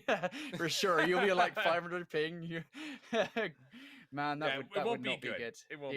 It would not be good that much. Is clear. So yeah, bottom line here is internet in the UK is not the best, and that could well be what's happening here as players are attempting to join the games and unfortunately lagging out mid game. So we'll get some updates for you as and when they do arrive for us. Unfortunately, we don't have anything to give you at the moment. But yeah, we got Call of Duty generally at the moment. Shift. We've got Season 1 Reloaded happening soon, I want to say. We've got Express coming in. That makes me super excited because we love us some Express. You would have got to see a little bit of that, I believe, in the throwback tournaments you've casted over. Yep, throwback for Black Ops 2. Spent a lot of time going back and rewatching. I'm just really interested because when the map comes out, the CDL will already be in progress. And we have not had an instance outside of Valkyrie from World War II that a map has been added to the pool after the season competitively had already started. And I'll tell you this much, like, we could use Express. Like, even if it's just for search and destroy, we could use it. And honestly, if it works well for control, take checkmate out. And we could use that for a control map as well, because I think when it comes, like, there are a couple of good hardpoint maps. I think there's maybe again, Raid is like the really only truly great search and destroy and control map that we have. So if Express works for both search and control, we could, I think, really use it. Yeah, for sure. I agree with that. Well, we're in our final series, actually, of the day. From a chronological standpoint, this was supposed to be the last one. Of course, we're still waiting on the exact result coming from Paid Search and Destroy versus M6. That's the other match that should have happened concurrently with this one. Although they are actually at the same point overall here. So map number 1 between Triple Threat and Essence Team Connect has already happened, and that was a 6-3 victory to Triple Threat there on Checkmate. So we go straight into Garrison here with this Triple Threat roster being 1-0 up. Will their names suggest that all 3 players equally talented? That's the question. So Fastman Nando, who's off, he just found all 3 kills in the round. Nice little snapper right there. And then the third one he finds, I think, maybe a couple seconds later just from behind. So good opening round for the side of Triple Threat, even though they did be put in a bit of a predicament with Essence moving so far forward over towards the B zone. But everything will still be stabilized defensively, and now it'll be on to Triple Threat, or probably offensively. It'll be Triple Threat now, setting themselves up for their defense. Triple Threat starting very well off Gasman Ando's ace in round number 1. We'll see what Essence Team Connect can now do as they make their way over towards A straight away. Mac Mill's going to draw first blood against Shane Murphy. Taylor Tiger, though, great response from them. It's now a 2 versus 2. The bomb in a bit of a sticky situation. If Mac Mills actually peeks just a little bit further, and doesn't actually need to, actually, as Duntier Atoll peeks out. Actually going for this, I mean, that's a ballsy play from Duntier Atoll. Doesn't work out for them. And it's going to be a Triple Threat round again. Good stuff. Opening kills, just a normal exchange. Then past that, this is a difficult spot to take a defender off of. I mean, it's a problem that we're not just going to see in these tournaments, but you're going to see in the CDL, you're going to see in Challengers. One of the main reasons why it's so difficult to go over to A is just getting somebody off that sat truck. So Gasman, 4-0 start for him for the first 2 rounds. And it will be Wildo who has the bomb out of spawn, and it looks like it will be another approach for Triple Threat over towards the B zone. See what Triple Threat can do here as they make their way towards B. They've got 1 player to be concerned about. That's going to be Duntier Atoll. Shane Murphy and Taylor Tiger actually make their way through to green. So there is an opportunity here for Essence Team to Connect to make something happen. And they do. Fortunately, it was actually Mac Mills who drew first blood in this one anyway. So still now 2 versus 2. Mac Mills trying to play his life inside lights. Pushes up, gets that kill against Duntier Atoll. And now it's Taylor Tiger. A 1 versus 2 here shift to make something happen. Bomb now down over towards B as well. This is worst case scenario for sure. Yeah, without question. He does have a Krig, so at range he could pack a punch. But he's not in a position to watch this initial cross, and he gets caught trying to rotate over the lights. This should be an elimination, and it will be down to just 1 shot of HP. Second challenge comes through, and Triple Threat, they have ran right through these first 3 rounds, 3-0 up. Good stuff from Mac Mills there. Able to pick up that gunfight. Triple Threat, as you say, running through this one. Starting to get an impression now, Shift, of why they're able to win map number 1 6-3 over this Essence Team Connect roster. So far, though, Essence Team Connect, I mean, it's not like they haven't got themselves in the situations. It's just again, finishing those situations off. The opportunities they've been given just haven't been able to find a dub. See now whether or not that can change, though. As once again, this is Essence Team Connect here. Moving through events, moving through platform towards this B-bomb site. Gasman Ando and Wildo pick up a kill each. Last player for event dealt with very quickly. Yeah, we haven't really seen, outside of maybe a couple of opening trades, Essence, they have not really taken first blood, and they haven't had a numbers advantage yet. So it's difficult to expect them, again, to be able to work through that, especially when you've got a pretty solid setup for the side of Triple Threat. You know, they've watched a lot of really nice lanes defensively. They're pushing the right areas offensively. And when you're down numbers and only a 3v3 start, it's very difficult to bounce back. So that's my long-winded way of saying, let's see if we can see some first bloods out of Essence here.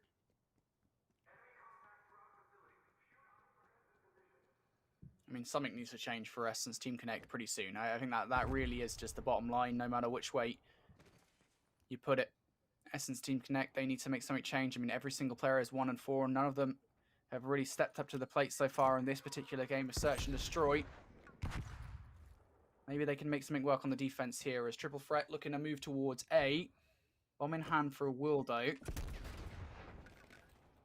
Pretty muted push, to be fair to Triple Threat to begin with. Dante Alto going to draw first blood, though, and now maybe this is the position that Essence Team Connect wanted to be in. Again, Gasman Andrew just trade things out, but it's now Mac Mills left in a 1 versus 2. 40 seconds, tough gunfight, able to win it. Maybe too wide of a peak there for Shane. So it comes down to Dante. Mac, timing, finds him. Ah, beautiful read. 5-0 up for Triple Threat, and if you've stepped away for a moment, you might be wondering what the heck has happened. It's quick kills, very, very quick. Even again, against the first blood, Mac Mills able to find themselves in a very good position here to read this last player.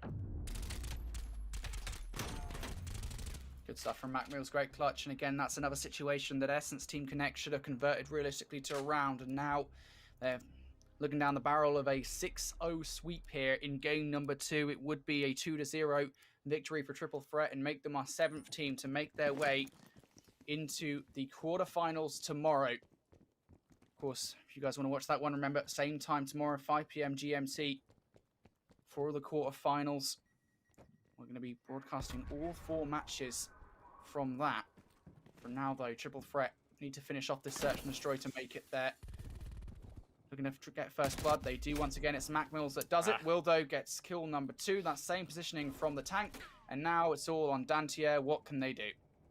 Yeah, again, that's just, you just can't go away against, you know, a competent squad on this map. That's what largely the resounding feedback has been from a lot of our players. Nice response there. Mac tried to come with the ladder, dealt with. Just 14 points of health remaining, but Dantier able to get it right back. So Wildo holding the corner. He's got the bomb to play with. There is an open B bomb site, at least for right now, but number 2 on your minimap is starting to make the play over, but just as he tries to peek wide, Triple Threat get the kill and a clean 6-0 map number 2. Looking like another major contender for potentially a run towards that championship. Great stuff from Triple Threat, and you said the word there, competence, I think. That's not to say that their opposition was incompetent by any means, but I mean, again, when you come up against a roster that plays so well from a strategic standpoint, it's going to be a tough one to win. Well, Triple Threat certainly made it so. So we have 7 of our teams. Let's see who the 8th one will be. We move over towards Garrison Search and Destroy between Paid S&D and M6. Paid S&D already 1-0 up on the series after a close round 11 victory in game number 1. Ballum has played pretty well, as you know, kind of going back to that first map into here now to the second. He's already 5-3 on 3 in a row. And 3-2, breaking the tie break here is Paid Search and Destroy with that defensive round. But we'll see Holy Bush also played very well in that first map to get the opening. It looks like that was first blood. Nice long-range shots there. So it was a very competitive first map. Went all the way to round 11. This one is, again, looks to be very back and forth. Just need to see if Lido can get things going. He's got a poor start, just 0-5, but fortunately his teammates have done pretty well. So give him a chance to kind of collect his thoughts and get right back into the game. Lido does need to step up to the plate here. I think even though M6 are only 1 round down, if he can start to get the ball rolling in this one, it might mean that M6 are able to tie up the series at 1-1 and send us to a raid hit.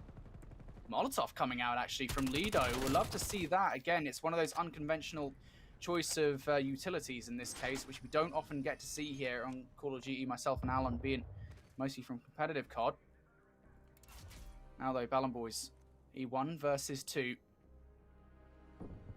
What can they do here in this scenario? Archer and Holy Bush looking to get this bomb down over towards B. Some long-range shots going in. Ballon Boys actually going to close it out. Manages to escape through bricks. No bomb down as well. And this could be a kill. Ballon Boys looking for it. Holy Bush jumps up and down, but not going to be able to elude those shots. Good stuff from the Ballon Boys. Yeah, it's a really good read for Ballum. Again, the shots, we've seen better, but it's good enough. And then this read to bail away, knowing he's going to get possibly challenged or the long hit would come through. It's actually a really good read position here for Ballum Boys. And Holy Bush gives him a go. Get him down to just 1 shot, but not going to get the last one required to find the kill. So with that, 4-2, Paid Search and Destroy grow their lead, and Ballum Boys is on 6 straight. Really good stuff from Paid Search and Destroy. Great clutch overall from Ballum Boys. M6 now in the danger zone. 2 more bad Search and Destroy rounds, and their run in this tournament finishes, well, in round number 1, a round of 16. See if things can change, though. Paid Search and Destroy now on the offense once again. They put Ballon Boys in the mid-map. Go contemplating pushing through then. Thinks better of it here as Paid Search and Destroy are definitely angering for this B push. Seems to be the way. But the two, again, players that have found all the kills for M6 are in a position to potentially watch this cross. Holy Bush will find one kill. No trade there. This is in lights. Decent shots. Trophy system takes care of the Semtex, makes that safe. Now all of a sudden, Go has made his way over to A. Get one kill. There's going to be a second up, though, and he finds it. Archer can't respond to the pressure. 47 HP left, and Go's going to immediately plant the bomb. He's going to have help from Ballin' Boys right through bricks, and it's on to Holy Bush for a 1v2. If you want anybody in this 1 versus 2 shift, it's going to be Holy Bush, the best performing player thus far on M6. Looking for first kill, does get it. Gets away with her life. More importantly, now 1 versus 1, turning the corner. Go are going to look for that gunfight. Look for an ace in the round. Holy Bush going through it. It's going to be Go getting an ace. And it's going to be Paid Search and Destroy. Clutching up in the 1 versus 1. 5-2 now, Shift. Ooh. Go made that one close. So this is the rotation, yeah. Really good stuff. Nice set of kills. Yeah, this is beautiful. Barely misses a shot. And then a very dicey last 1v1, but it came down to who hits the hipfire first. It looked like, and it looked like maybe Go just got the one extra bullet required. It was a tight one, though. So 5-2, it's going to have to be 4 rounds in a row for M6. And Lido has unfortunately joined the agency. He's 0-7. And if there's going to be a comeback effort, either Archer and Holy Bush really need to go dad mode here, or Lido needs to try to find a way to get a kill, because it's going to be very difficult to do this if it is continuing to be this same kind of stat line that we've seen so far. M6 now. Flawless Search and Destroy is what we want to see from them. Can they pull it off here? Paid Search and Destroy, sending a player all the way through on a very long flank. It's going to be Go. Can He's going to blow this play up. Yeah, it's going to say, can Nauticus and Ballon Boys just hold M6 off long enough? And there it is. Go comes in behind. He picks up 2. It's going to be the collapse, and Paid Search and Destroy become our final team, folks, who make it through to day 2 of the Activision Blizzard Media Agency Showdown, the UK edition. And there it is, Go on the flank. What a great play call to push Go all the way through on that flank. It works very, very well. And Go off the back of it is essentially going to push this team through to become our 8th and final team for day number 2. Yeah, really good stuff. And again, we saw pretty competitive gameplay all the way throughout every single one of our matches, even though we only had one map 3 in the play. Again, a lot of those maps were pretty close. We saw some instances where we had good collective groups of 3. We saw other instances where there's one guy who just looked like he was taking over lobbies. So it should set up for some pretty interesting narratives going into our second day. I don't know if we have a chance to look at what those 8 teams are going to be like here into that round 2 matchup. We will be able to see all of them in full, by the way. That's also kind of important. You know, we were stacking 2 matches on top of each other here for our 4-hour time block, but tomorrow we'll have the same time block in play, but we'll go from match to match to match, so we won't be able to miss anything there. And then again on Wednesday, both semis and the grand finals will also get full coverage. So from here on out, we'll get a really good look at all the players that are remaining. Yeah, absolutely. I don't know if we can take a look at our bracket to see now what it looks like, or at least what it did look like before those last 2 matches do come into effect. So there it is. You guys can now see it, and let's slowly go through and pick apart what day 2 is going to look like off the back of this. So we'll have Zenith beating the Hair Blair bunch. That was a 2-0 performance for them. They'll face up against FaZe Good Stuff, who also won their match 2-0, so that'll be an interesting one. Also on this left side of the bracket, PG1 2-0 versus the 3 Steves. The Heartless Scientists are the team that they'll go up against. They're another 2-0 there. Bojo's Lasagna, we do love those guys just for their name alone. 2-0 against Mug. Zaxis Wavemaker, they were the ones that went to game number 3 versus the MSWW roster. It's going to be an interesting matchup for that one for sure, Shift. And then, of course, our final matchup now, Paid Search and Destroy versus Triple Threat after their wins in round 1. If I had to ask you to pick a match, Shift, that you're most excited for tomorrow, which one would you pick? I think both the matches on the right side of the bracket are going to be really, really competitive. I think Heartless Scientists on the left side probably are looking the best right now. but that's not to say that these matches on the left side of the bracket aren't going to be good, because after we had saw Zenith and FaZe Good Stuff play up against their opening opponents, I think they're actually going to square up against each other pretty nicely. So it'll be interesting because, I imagine that our map set's going to change a little bit. We didn't get to see a lot of raid today. I'm hoping we get to see more of that tomorrow. And then beyond that, we didn't see any Moscow or Miami. I don't know if Miami would be in the pool for 3v3 again. It's very large.